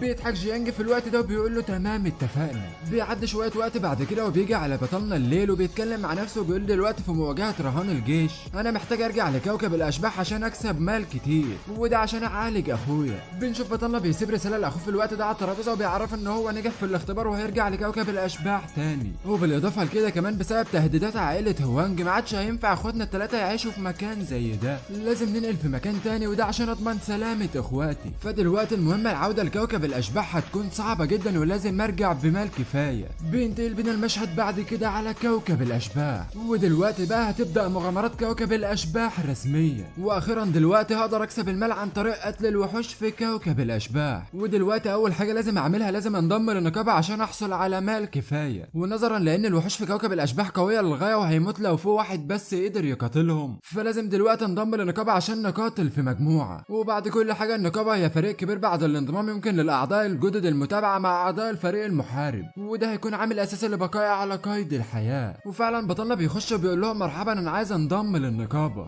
بترد عليه البنت اللي جوه بتقول له انا اسفه انت اكيد جيانج مش هتقدر تنضم لاي نقابه، وده لانك اسأت لعائله هوانج فقد تم ادراجك الان في القائمه السوداء من قبل جميع النقابات. بينتقل بينا المشهد بعد كده لمنطقه الامان في المدينه لاختيار المنطقه. بنشوف جيانج بيتكلم ما بينه وما بين نفسه وبيقول دلوقتي بعد ما هنت عائله هوانج مفيش اي نقابه عايزه تقبلني، المغامره دي شكلها هتنتهي قبل ما تبدا. بيتكلم حد مع جيانج في الوقت ده بيقول له هو انت قلقان بشان المنطقه اللي انت هتروح فيها ولا ايه؟ انا عارفه مكان ممكن يكون مفيد جدا بالنسبه لك بس هتدفع 100 عمله كل مره هتروح فيها. بيكون بطلنا مش مهتم اصلا وبيلف وشه وبيكمل مشي. بتنده عليه وبتقول له استنى بس اما اكمل كلامي، وبتنزل السعر في الوقت ده وبتقول له طب 80 طب 30 حتى يا عم اي حاجه. بيفرح بطلنا بعد كده لما بيفضل يساوم معاها لان هو هيدخل بشكل مجاني دلوقتي. بتتكلم البنت دي ما بينها وما بين نفسها وبتقول له الواد ده شكله بخيل جدا. بتطلع البنت دي حاجه مضيعه جدا في الوقت ده وبتقول له انا بقترح عليك انك تذهب لوادي الملوك. بيفكر بطلنا ما بينه وما بين نفسه وبيقول انا بالفعل في خطر عشان انا مستهدف من قبل عائله هوانج، بس المنطقه الامنه بتحظر القتل عشان كده عائله هوانج مش هتعرف تلمسني. وحاليا الخيار الاول للاعبين الجدد للمغامره في المستوى من 1 ل 10، وهيكون في 15 لاعب، وهناك احتمال كبير ان عائله هوانج ترسل واحد عشان يقتلني. وطريق فيكتوريا هو المكان اللي محدش يقدر يروح له الا لو كان في المستوى ال15، ومن المحتمل ان انا لو رحت لهناك ممكن اموت. اما بالنسبه لوادي الملوك فهي منطقه فوق المستوى 10، ومع قوتي الحاليه بالكده هستطيع التعامل مع وادي الملوك. ودلوقتي وادي الملوك هو وجهته الاولى، وعائله هوانج مش هتسمح لي بالانضمام للنقابه بس انا هوريكم انا هعمل ايه. وبيشكر البنت اللي كان واقف معاه في الوقت ده وبيسيبها وبيطلع يجري. بتصدم البنت دي وبتتكلم وبتقول هو ليه رايح لوادي الملوك لوحده. بتشتمه في الوقت ده وبتقول له انا قصدت انك تروح في مجموعه مش لوحدك يا غبي، اهم حاجه بالنسبه لي انك لما ترجع ما تدينيش تقييم اقل من 5 نجوم. في الوقت ده بنشوف بطلنا بيوصل لوادي الملوك. بيتكلم بطلنا ما بينه وما بين نفسه وبيقول هو ده بقى وادي الملوك، انا بتساءل لو كانت الوحوش قويه هنا ولا لا. بيسمع صوت بطلنا في الوقت ده وبيقول هو ايه اللي بيحصل. بيكون في غوريلا ضخمه جدا بتهجم على نقابه تانية، وبنعرف ان ده اسمه القرد الاسود العملاق وفي المستوى ال11، وكل اللي موجودين حاليا هم في المستوى العاشر، ومن المفروض بقى ان احنا نكون قادرين ان احنا نهزمه. بيكون جيانج مستخبي ورا صخره وبيتكلم وبيقول هي دي معركه فريق المستكشفين، الوحوش في وادي الملوك شكلها قويه جدا، انا بتساءل بقى لو كان بامكاني ان انا اهزمهم لوحدي. بيبص جنبه في الوقت ده بيشوف 3 غوريلات بيهجموا عليه. بيجيله تحذير من النظام في الوقت ده ان في 3 غوريلات بيهجموا عليه وهم اقوياء جدا. وبنروح على الناحيه الثانيه بيكون الفريق الثاني فعلا نجح ان هو يقضي على الغوريلا اللي عنده.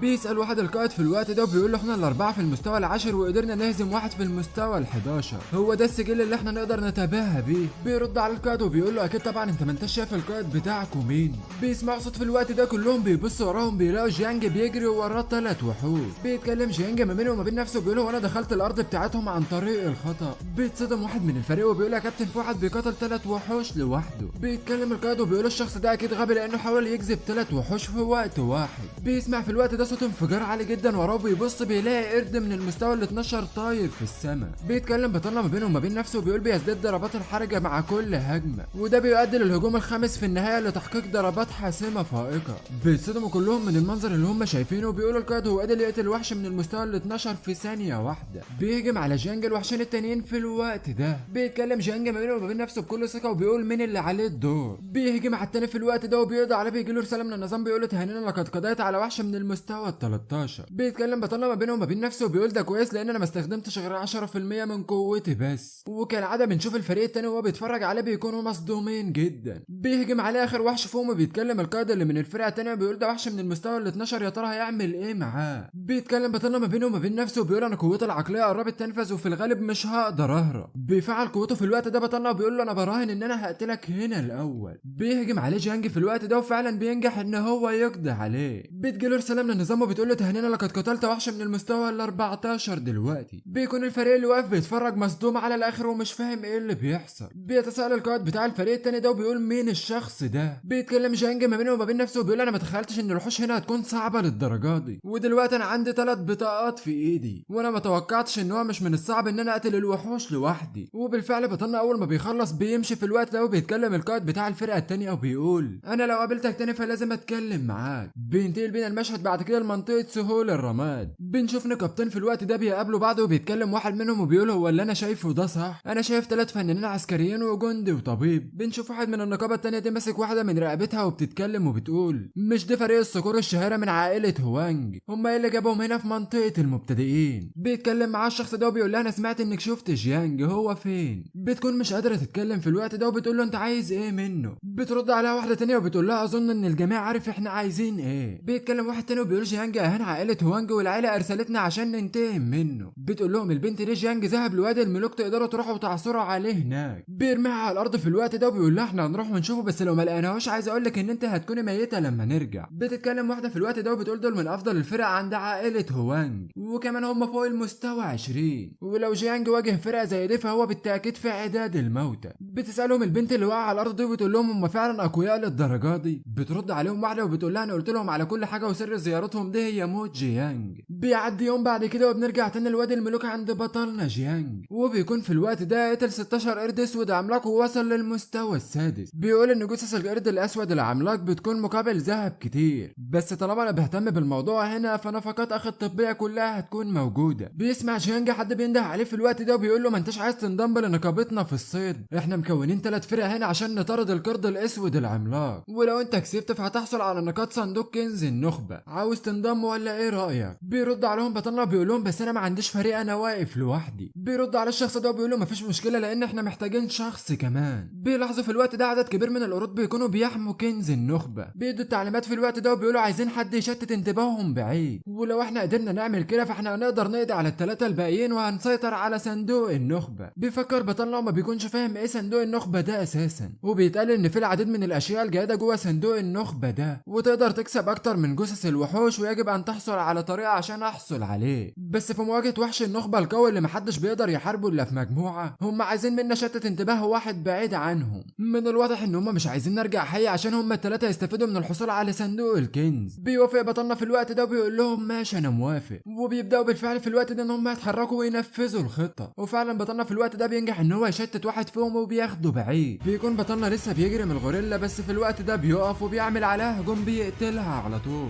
بيجي له رساله من النظام بيقول له تهانينا لقد قتلت غوريلا في المستوى ال15. بيتكلم جيانج ما بينه وما بين نفسه وبيقول ده اجي دوره دلوقتي عشان استخدم صندوق الكنز. وبنشوف بقيه الفريق على الناحيه التانيه واللي بيكونوا مش قادرين يصمدوا قدام القرد الاسود. بنلاحظ ان بطلنا بيتسلل لجوه الكهف. بيتكلم جيانج وبيقول انا ما كنتش متوقع ان يكون من السهل جدا الدخول لهنا، وفعلا في صندوق كنز هنا وشكله يستحق مال كتير.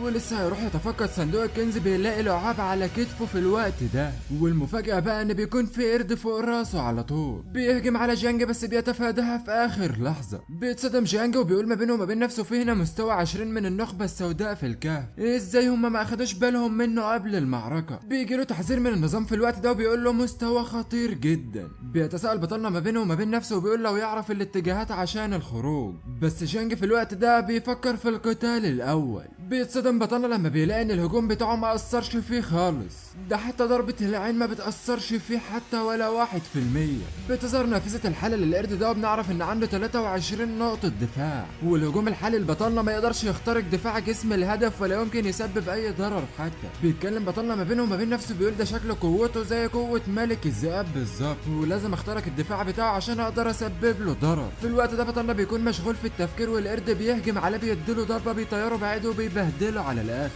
بيكون بطلنا بيتألم جدا بعد الضربة دي وبيقول ما بينه وما بين نفسه فرق الصفات كبير جدا ما بينه وما بين ملك الذئاب، واحتمال كبير ان انا اموت هنا. بيمسكوا القرد في الوقت ده وبيكون خلاص على وشك ان هو يقتله. بيفكر بطلنا ما بينه وما بين نفسه وبيقول لو انا مت في كوكب الاشباح فهتم معاقبته وهحتاج استنى لمدة شهر عشان اتمكن من الدخول مرة تانية، ولو ده هيكون الحل فده معناه ان انا خسرت الاتفاق مع القائد، وده معناه كمان ان انا واختي واخويا هنضطر نعتمد على الجيش. بيفتكر بطلنا بطلنا قبل كده لما اخوه انقذه من الموت وكان خلاص على وشك ان هو يموت، وده طبعا قبل 10 سنين لما كانت بتعم الفوضى في معركة الوحوش. بيبدأ جيانج ان هو يفوق في الوقت ده بس بيكون خلاص الوقت عدى والقرد قرب ياكله. بيتكلم ما بينه وما بين نفسه بطلنا وبيقول اخويا ضحى بحياته عشان ينقذنا انا واختي، ازاي بقى دلوقتي انا ممكن اخذله؟ انا لازم اعمل كل اللي عليا. بس بيكون فات الاوان في الوقت ده والقرد بيكون اكل جيانج، ولكن على غير المتوقع في الوقت ده جيانج بيفعل قوته وبيفجر راس القرد، وبالفعل بينجح ان هو يقتله. بيجي له رساله من النظام بتقول له تهنينا لقد قتلت قرد من المستوى 20. بيتكلم جيانج مع نفسه بيقول على الرغم ان عنصر الارض الاسود يتمتع بقدره دفاعيه عاليه بس الدفاع في الداخل ما بيكونش عالي ولا حاجه، وده لان انا هجمت على الجزء الداخلي من فمه ومفيش داعي ان انا اخترق دفاعه، وده طبعا زي كسر الجلد وبعد كده قتله زي ملك الذئاب. ودلوقتي بقى اجى دور صندوق الكنز، وبيعدي نص ساعه بعد كده وبنروح للفريق تاني واللي بيكون نجح فعلا ان هو يقضي على القرود اللي بره. بيتكلم واحد منهم وبيقول له حسن الحظ ان الواد ده اخد واحد بعيد كان فاتنا ميتين كلنا.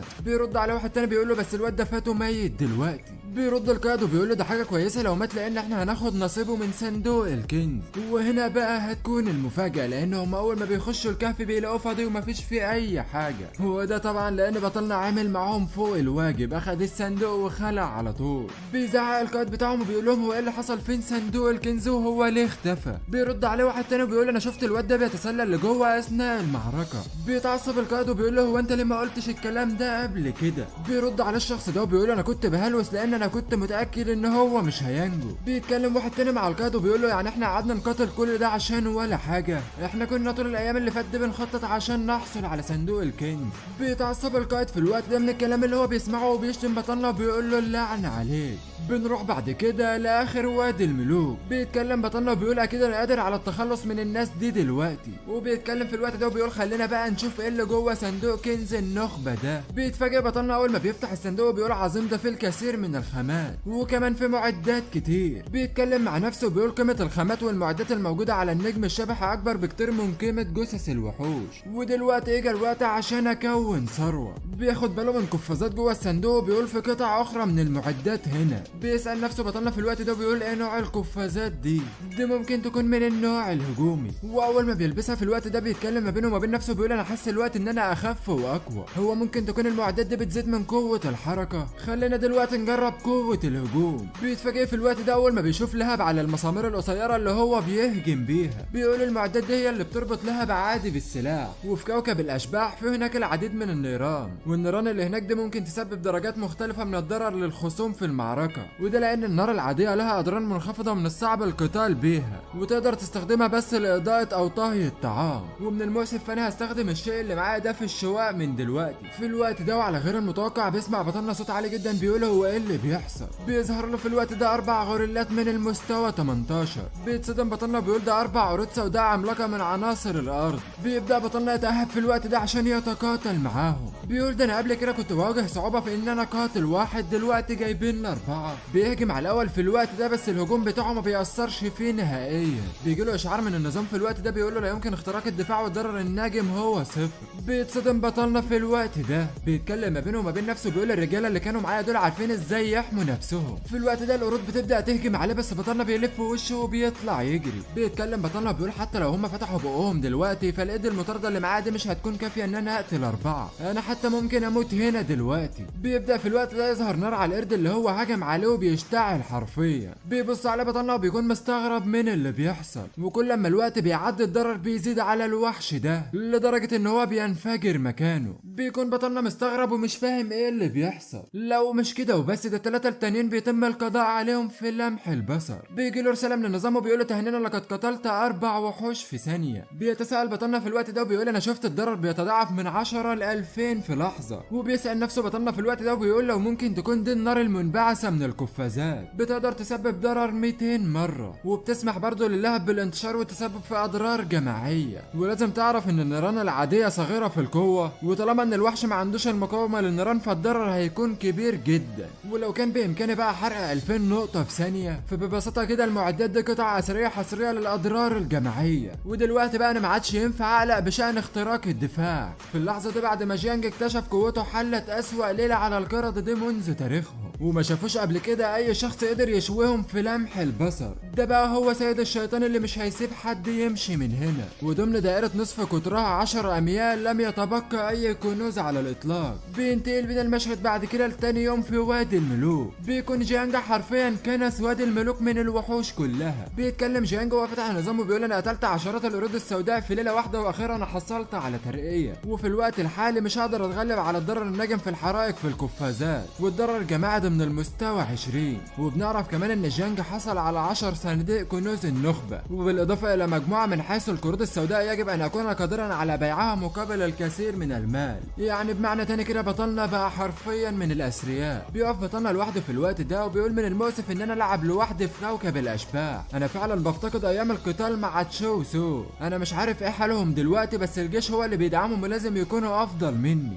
بنروح بعد كده لتشو اللي بيكون في وادي الملوك هو كمان، وبيكون مستغرب وبيقول هو مين اللي قتل كل القرود اللي في وادي الملوك هنا. بتتكلم سو في الوقت ده وبتقول احنا مفتقدين حقا جيانج ان هو كان بيساعدنا في القتال. بيجي واحد يتكلم معاهم في الوقت ده وبيقول لهم ما تقولوش الكلام ده هنا وقدامي، والسبب وراء قدرتك على انتاج الوحوش في المقام الاول هو ان انت كنت في منطقة تجربة المبتدئين. بنعرف اللي بيتكلم ده اسمه ليه هو في المستوى 38. بيكمل كلامه بيقول لهم انا جبتكم هنا عشان تتدربوا مش عشان اسمع الشكاوي بتاعتكم. خلينا بقى دلوقتي نمشي ونروح ندور على بقية القرود السوداء. بنروح بعد كده لليوم التالت. بنشوف واحد بيتكلم مع صاحبه بيقول انا كنت هنا بقالي بضعة ايام ومش قادر احصل غير على القرود العادية. بيرد على صاحبه ده وبيقول له قتل عدد كبير من القرود السوداء العادية ده امر سهل بالنسبة لي. بيتدخل واحد من نقابة تانية في الوقت ده وبيكون ده نفس الشخص اللي شاف جيانج وهو بيقاتل القرود. بيقول لهم انا شفت شخص من بضعة ايام قتل 3 قرود سوداء في ثانية واحدة. بيرد على واحد من النقابة التانية بيقول له ده ممكن يكون مثير للاعجاب بالنسبة لشخص مثير للشفقة زيك. وبيطلع له صورة جيانج في الوقت ده وبيقول له انسى الموضوع وانا بسألك دلوقتي لو انت شفت الشخص ده في اي مكان هنا. بيرد على الشخص ده وبيقول له ده صدفة عظيمة جدا، ده هو ده نفس الشخص اللي انا بتكلم عنه وهو اللي قتل 3 وحوش لوحده. بيتكلم مع الشخص ده وبيقول له هو انت اعمى، ده مجرد وافد جديد من المستوى الخامس.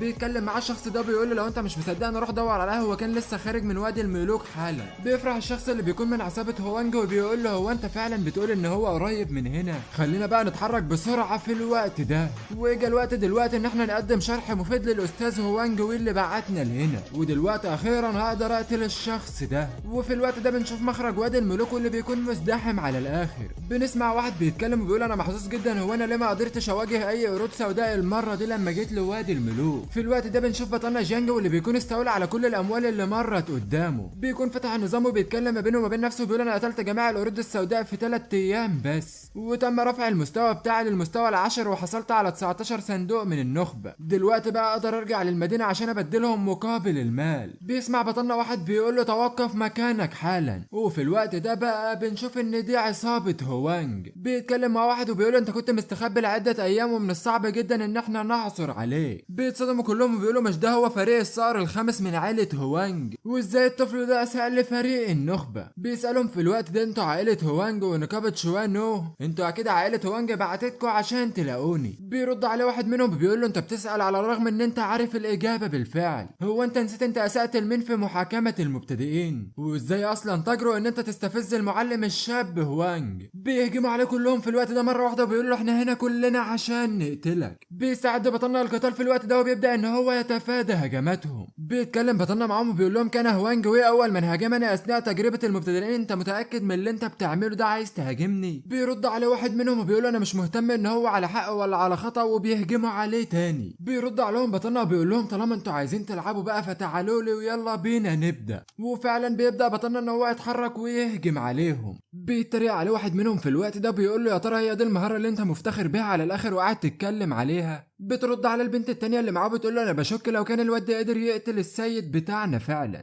الناس اللي بره اول ما بتشوف القتال بيتكلموا على بطلنا وبيقولوا ده استخدم النيران العادية للقتال. يا ترى بقى الضرر المنخفض ده هيقدر يأثر عليهم؟ بيتريق عليه واحد تاني وبيقول له ده كانت قويه فعلا لدرجه ان هي كافيه ان هي تولع سيجاره. بيضحك عليهم جيانج لان محدش بيكون عارف ايه اللي هيحصل غيره هو، وبيقول ايه اللي هيحصل دلوقتي لو انا خليت حجم الضرر ده اكبر شويه. وفي الوقت ده فعلا الضرر بيبدا يزيد على اول واحد فيهم، وفجاه النار بتمسك فيه وحرفيا بيولع وهو واقف. بيكون كل افراد العصابه مش فاهمين ايه اللي بيحصل وبيكونوا مصدومين على الاخر. بيكون الشخص اللي عمال بيولع ده بيتألم جامد وبيقول هو ليه الضرر زاد فجاه كده. وفجاه في الوقت ده النار بتبدا تمسك في افراد العصابه، وبيبداوا فعلا ان هم يولعوا ان هم كمان والنار بتمسك فيهم، وبيحاولوا يستنجدوا باي حد بس مفيش حد بيعبرهم وبيموتوا في الوقت ده. بيجي لجيانج في الوقت ده رساله من النظام بتقول له جيانج قضى على فريق فالكون 5 ونهى بخبره الفريق بالكامل. بيكونوا الناس اللي بره مستغربين وبيقولوا هو ايه اللي بيحصل هنا دلوقتي. بيروح عليهم بطلنا جيانج في الوقت ده وبيقول لهم طالما انتم مستعجلين وعاوزين تموتوا فانا مش هرفض لكم طلب ولازم انفذ لكم طلباتكم حالا. بيكون في واحد مصدوم على الاخر وبيفضل فاتح بقه وبيقول الواد ده قتل 5 من اعضاء فريق الصقر وكمان كان لوحده. بيكمل على كلامه واحد تاني وبيقول ده جماعه اعضاء الفريق اللي هو قضى عليهم دول في المستوى ال20، هو ازاي قدر يعمل كده لوحده. وبيكونوا ميتين على نفسهم من الرعب وبيسالوا هو مين ده. وبيبداوا في الوقت ده يطلعوا نافذه الحاله بتاعه بطلنا. والمفاجاه هنا ان هو اول ما بيشوف الخصائص بتاعه بطلنا بتكون اللوحه بتاعته مش قادره تعرف هي ايه الخصائص بتاعته. بيقول ده مستحيل انا مش قادر اعثر عليها ازاي. بيتكلم الشخص ده وبيقول مستحيل ده يكون ساحر النار، وساحر النار ده بيقدر ان هو يمنع هالته ومحدش بيقدر يكتشفه. وبنروح لجيانج في الوقت ده واللي بيكون فاتح نافذه الحاله بتاعته، وبيقدر في الوقت ده ان هو يراقي نفسه المستويين اعلى. بتظهر له دينج في الوقت ده وبيسالها هو انا ليه مش قادر اعثر على الصفات بتاعتي. بترد عليه دينج وبتقول له نظرا لان موهبه المكامره المضاعفه بتضيف كتير للسمات بتاعتك فالفرق بينك وبين السمات بتاعت الاشخاص التانية بيكون مستواها كبير جدا،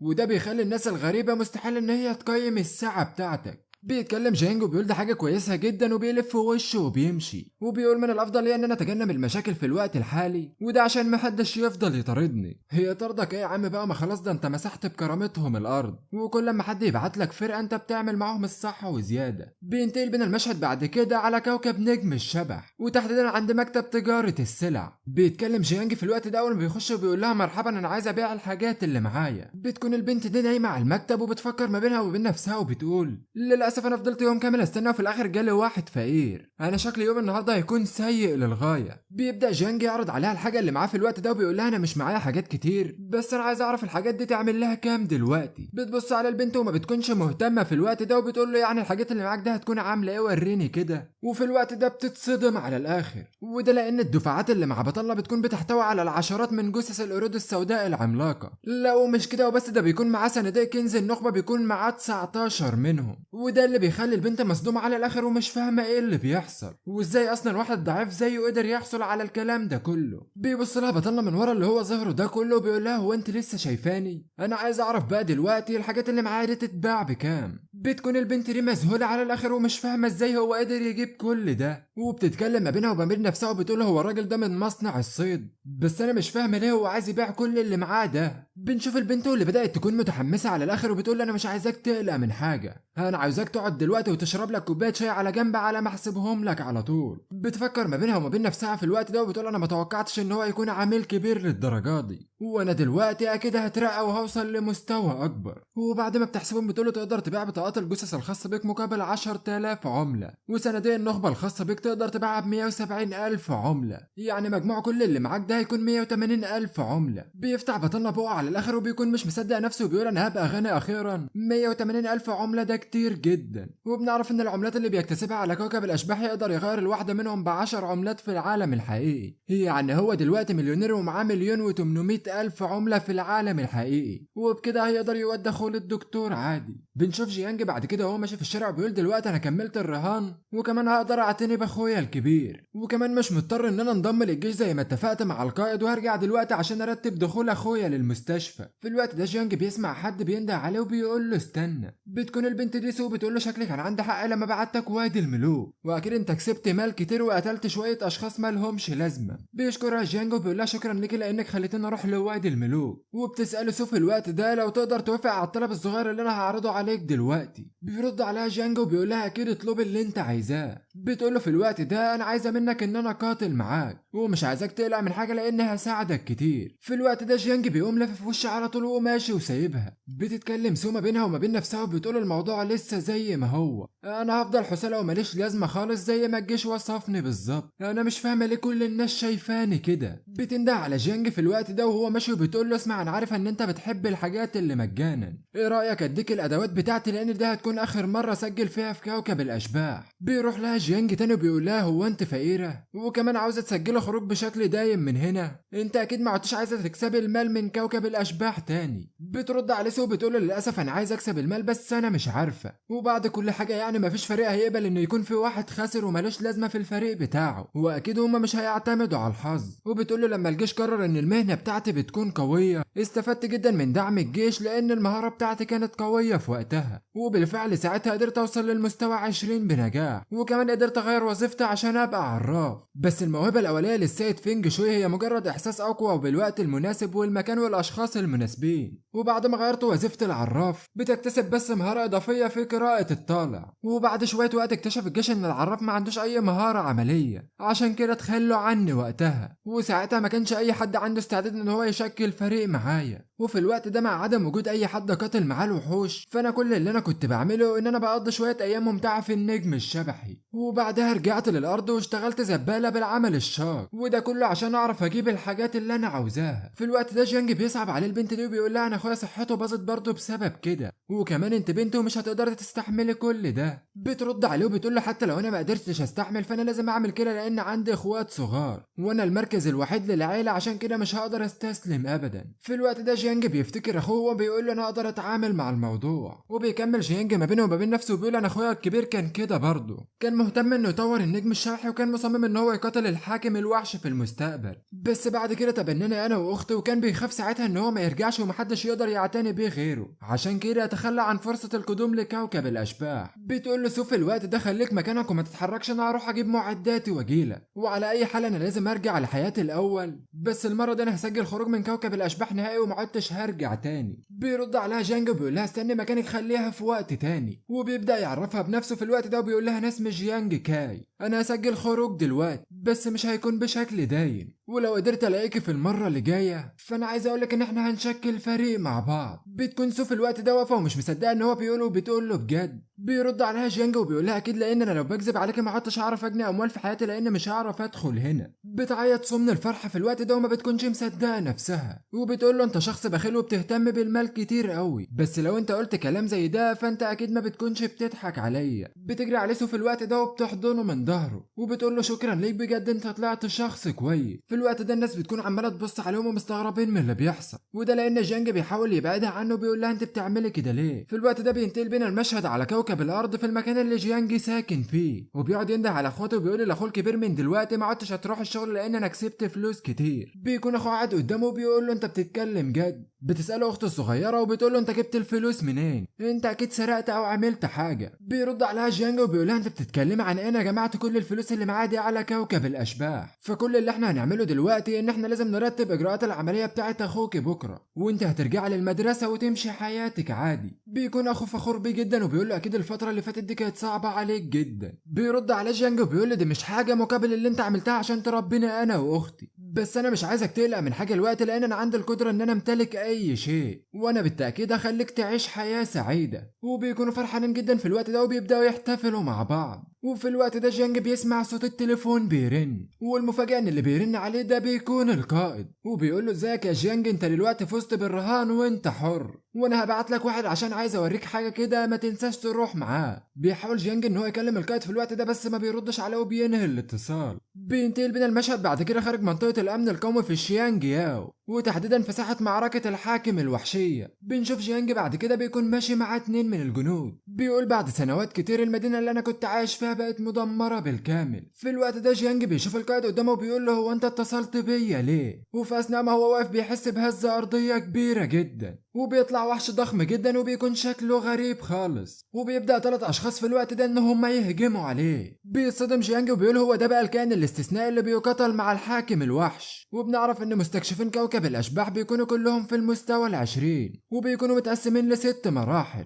ومن بين المستكشفين من المستوى 1 إلى بو يصبحوا أقوى بعد تقديم وظائفهم، بس ما يقدروش يستخدموا قوتهم الأعلى على النجم الشبحي. بس الموضوع بيكون مختلف مع المستكشفين الاستثنائيين، وده لأن المستكشفين لما بيدخلوا في مرحلة من 81 ل 120 بيبقوا مستكشفين استثنائيين وبيحدث تغيير نوعي، وده لأن الطاقة اللي ما بيقدروش يستخدموها على كوكب الأشباح بيسحبوها في بطاقة ويقدروا يستخدموها على كوكب الأرض. وبيستعد في الوقت ده الأبطال ال3 عشان يهجموا على الوحش على طول. بيكمل كلامه القائد بعد كده وبيقول له ظهور القوة دي ما كانش بمثابة ثورة عسكرية بس، ودي كانت الطريقة الوحيدة للبشر عشان يعرفوا يحاربوا الوحش الحاكم السماوي. بنشوف المقاتلين في الوقت ده بيبدأوا يهجموا على الوحش الحاكم واحد ورا التاني، وجيانج كمان بيكون واقف ومتحمس جدا من القتال لأنه بيكون قوي جدا. بنشوف القائد واللي بيضحك عليه في الوقت ده وبيقول له هو كده قوي؟ ده مجرد وحش حاكم عادي واحنا عملنا القتال ده اساسا عشان نتخلص منهم كلهم، وانا عايز اقول لك ان احنا بالفعل ضحينا ب2 قبل كده من البشر الخارقين دول. بيتصدم جيانج من الكلام اللي هو سامعه وبيسأله انت عملته كده ليه؟ بيكمل كلام القائد وبيقول لجيانج الوضع الانساني بالنسبه لك دلوقتي مش احسن حاجه، ونصيحه مني ليك بقى ما تقعدش في المنطقه الامنه دي كتير لان الوضع هيكون خطر عليك جدا. وفي حاجه تانية انا نسيت اقول لك عليها وهي ان انا اللي كسبت الرهان المره دي، بس هفضل برضه محافظ على وعدي ليك ومش هجبرك تنضم للحرب. ومش كده وبس، لا ده انا هقول للعيله المالكه كمان محدش يجي جنبك. وانت اكيد دلوقتي بتسال نفسك هو ليه مهتم بيا قوي كده؟ ببساطه خالص كده لان مقتنع وعارف تماما ان انت في المستقبل هيكون عندك قوه مفيش حدود ليها وهتكون لا تقهر، وده لدرجه ان الجيش مش قادر يستغنى عنك ومحتاج مساعدتك. وانا عارف ان كل اللي بيشغل تفكيرك في الوقت الحالي هو انك تحمي عيلتك مش اكتر ولا اقل من كده. وطبعا الانضمام للجيش يعني هتروح للحرب وممكن تموت في اي وقت هناك، بس يوسفني اقول لك ان لازم حد يوقف اللي بيحصل في العالم ده ويدمر كل الوحوش اللي موجوده عشان العالم بقى في خطر كبير. وانا كمان في يوم من الايام ممكن اموت في احد المعارك اللي احنا بنقودها دي،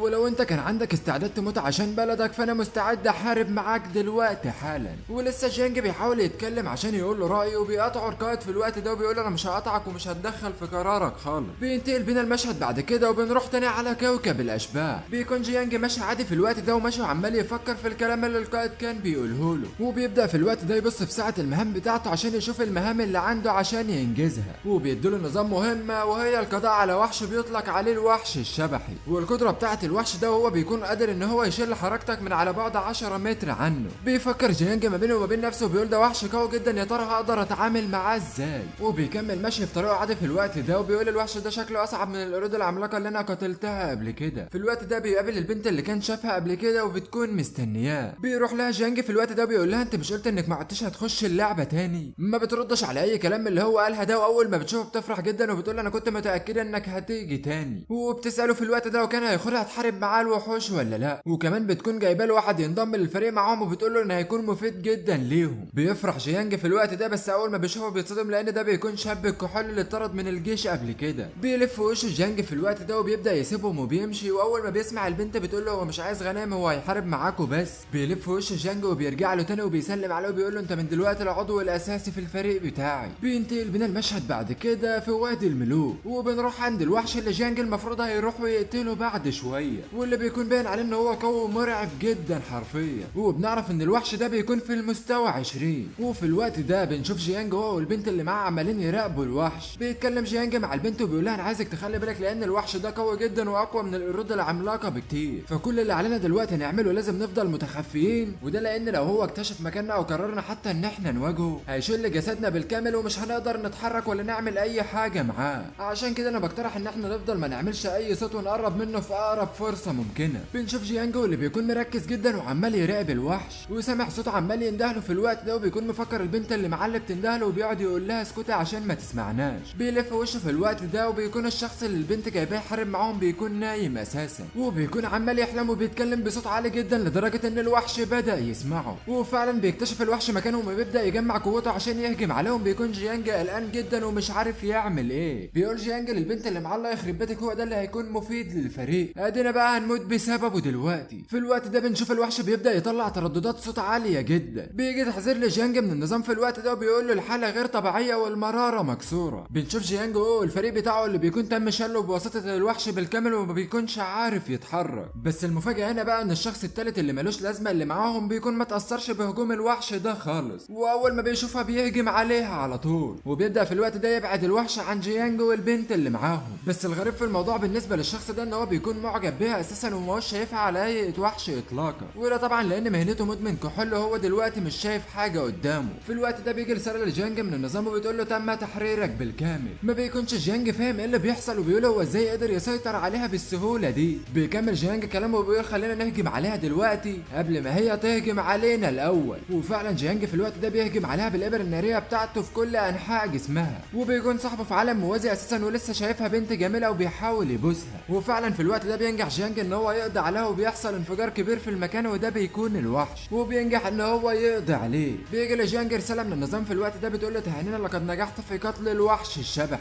بتكون البنت اللي مع جيانج معجبة جدا بطريقته، بتقول انت قدرت تقتل الوحش في ثواني معدودة، دي حاجة جامدة جدا. بيكون الشخص اللي معاهم لسه في عالم موازي زي ما هو بيكون عمال يعيط وبيقول لجيانج هو انت ليه فجرت مراتي؟ الواد ده شكله عبيط يا جدعان. بيكون جيانج واقف مع البنت اللي معاه وبيقول لها هو في العاده بيفضل سكران كده ولا ايه؟ بترد عليه البنت وبتقول له ايوه ده طبيعي لان هي دي مهارته العاديه وهو مدمن كحول. في الوقت ده البنت بتسيب جيانج وبتقول له انا هروح احصل على صندوق النخبه انا اول وبعدين ارجع لك تاني. في الوقت ده جيانج بيكون عمال يفكر ازاي الواد ده قدر يسيطر على الوحش بكل سهوله، وازاي كمان هو ما تاثرش بالهجوم بتاعها مع ان كلنا تاثرنا بيه. ممكن يكون الموضوع كله ان انت لما بتسكر ما بتبقاش في وعيك تماما. بيفهم جيانج ان الواد ده قوي جدا وبيضحك وبيقول ده طلع فعلا مفيد ليا. بتكون فعلا البنت جابت صندوق النخبه واجت لجيانج بعد كده وبتقول له انا جبت لك صندوق النخبه. بيفكر جيانج ما بينه وما بين نفسه وبيقول انا هخدع الواد ده ازاي دلوقتي عشان اخد نصيبه. وبيبدا يضحك. ما بتكونش البنت دي فاهمه هو بيضحك لو بتقول الواد ده شكله مجنون هو كمان. بنروح بعد كده عند كوخ ساحره تانية نفس الوحش اللي هم قتلوه من شويه. بيبدا جيانج هو والفريق بتاعه يحاصروه في الوقت ده وبيندهوا على مدمن الكحول عشان يهجم عليه. وفعلا بيحصل نفس اللي حصل المره اللي فاتت وبيهجم عليهم وما بيتاثرش باي حاجه من اللي هي بتعملها. بيكون جيانج واقف يتفرج عليهم في الوقت ده وبيقول الموضوع ده حلو جدا واحنا هنستمر في كده على طول. وبيبدا جيانج في الوقت ده ان هو ينفذ هجوم عليها تاني وبنفس الطريقه بيفجرها زي اللي قبلها. ومره تانية بيجي له اشعار من النظام وبتقول له فعلا انت نجحت ان انت تقتل وحش شبحي كمان مره. بنشوف الولد اللي معاهم ده بيكون طاير في الجو اثر الانفجار وبيقول له انت فجرت مراتي مره تانية. بيأمر جيانج البنت اللي معاه في الوقت ده ان هي تروح تجمع الغنايم وتنظف مكانها حالا. وبنشوفهم بعد كده بعد ما عدى 3 ساعات وبيفضلوا يعملوا نفس الحاجه في الوقت ده وبيوصلوا للوحش رقم 11 اللي هم بيدمروه. وبيكون جيانج والبنت اللي معاه فرحانين جدا من كتر الغنايم اللي هم اكتسبوها في الوقت ده. وطبعا صاحبهم ده بيكون مرمي في الزاويه وعمال يعيط وكل ما يشوف وحش يفكرها مراته. وبعد شويه وقت بيوصلوا للوحش ال 35 وبيفجروه هم كمان. وبكده يكونوا قتلوا 35 وحش في غضون 3 أو 4 ساعات. بيتكلم جيانج في الوقت ده وبيقول لها انا ما توقعتش ان احنا نقتل 35 وحش ونحصل على 35 صندوق نخبه في وقت قصير كده. احنا دلوقتي تقريبا قتلنا كل الاشرار في وادي الملوك. بيكمل كلامه جيانج وبيقول بعد ما قتلت كل الوحوش اللي هنا انا نزلت مستويين وبقيت في المستوى ال 14. بيتكلم جيانج مع مدمن الكحول وبيقول انا دلوقتي عرفت لازمتك في الفريق، انت طلعت مهم جدا وكمان انا جمعت بطاقتين تقدر تعلمني مهارات اضافيه وانا هقدر استفيد منهم مهارات كتير جدا. والمهاره الاولى اللي انا اقدر اكتسبها من البطاقه دي هي السحر، ودي بتنفع للناس اللي عندهم قوه عقليه كبيره جدا وكمان بتنفع على المدى الواسع وبتكون قوتها رهيبه جدا وبتقدر تعمل دور فعال في القتال. بينده للبنت اللي معاه عشان يديها البطاقه وبيقول لها انت في المستوى 29 وقدرتك العقليه اكيد اعلى مني. ما بتكونش مصدقه نفسها ان هو بيديها بطاقه المهارات دي وبتشكره جدا اول ما بتاخدها منه وبتقول انا من دلوقتي هيكون ليا لازمه في كل مكان وهيكون عندي قوه رهيبه جدا. بيكون جيانج لسه معاه بطاقه تانية في الوقت ده فبيطلع له النظام وبيقول له لما تستخدم نقط المهاره دي بتقدر تفعل مهاره اضافيه للمهنه المخفيه، بس المهاره الاضافيه ما بتقدرش تستخدمها غير مره واحده وبتختفي بعد ما تستخدمها على طول. بيكون جيانج متحمس في الوقت ده وبيفعل البطاقه على طول وبيقول طالما هي بتتفعل مره واحده بس بقى فانا لازم اجربها دلوقتي. بتظهر له دينج في الوقت ده وبتقول له تهنينا للمقامر المحترف المخفي وده لانه فعل مهاره اضافيه واللي بيكون اسمها النشل في الكازينو. ولما بتستخدم المهاره دي بتقدر تنسخ قوه اي حد قدامك على طول، وبتقول له ان هيتم ازاله السمات والمهارات دي بعد نص ساعه بالظبط. بيكون جيانج محبط جدا وبيقول لها يعني هو ده تاثير المهاره؟ اول ما بترد عليه بتقول له بيتصدم جيانج لانها بتكون مهاره قيمه جدا بالنسبه له، وبيقول يعني انا مش هقدر استفيد منها، وكمان مش هقدر انسخ غير قوه واحد من كل 1000. لا وغير كده كمان ده هتخلص في نص ساعه، وانا محلتش دلوقتي غير 200 سمه بس، وانا عايز اعرف ايه الفايده من اللي حصل ده كله. بيبدا شارب الكحول فوق في الوقت ده وبيقول هو ايه اللي حصل معايا. بتتريق عليه البنت اللي معاهم وبتقول له انت نسيت ان انت فقدت 35 زوجه امبارح ولا ايه؟ وفعلا بيبدا يفتكر مدمن الكحول كل اللي حصل امبارح، وبيبدا يعتذر لهم وبيقول لهم انا اسف ان انا بعطلكم عن كل مهماتكم، ولو انت ما كنتوش راضيين عن ادائي فانا ممكن اسيب الفريق وامشي على طول. بيجي له جانج في الوقت ده وبيقول له انت قصدك ايه ده، انت كنت اكبر مساهم في الليله اللي فاتت. وبيدي له جانج المعدات بتاعته وبيقول له احنا مش عارفين من غيرك كنا هنتقتل كام مره امبارح. بس لحد هنا يا ابطال يكون فيديو النهارده خلص. ما تنساش بقى يا بطل تحط لايك جامد زيك كده وكومنت رايق، وتشترك معانا في القناه لو انت مش مشترك عشان ما يفوتكش الاجزاء اللي جايه. واخر حاجه حابب اقولها قبل ما انهي الفيديو، ما تنساش تصلي على النبي عليه افضل الصلاه والسلام، وتدعي لاخواتنا في فلسطين ان ربنا ينصرهم ويقويهم يا رب على اللي هم فيه. وما طولش عليكم اكتر من كده، سلام.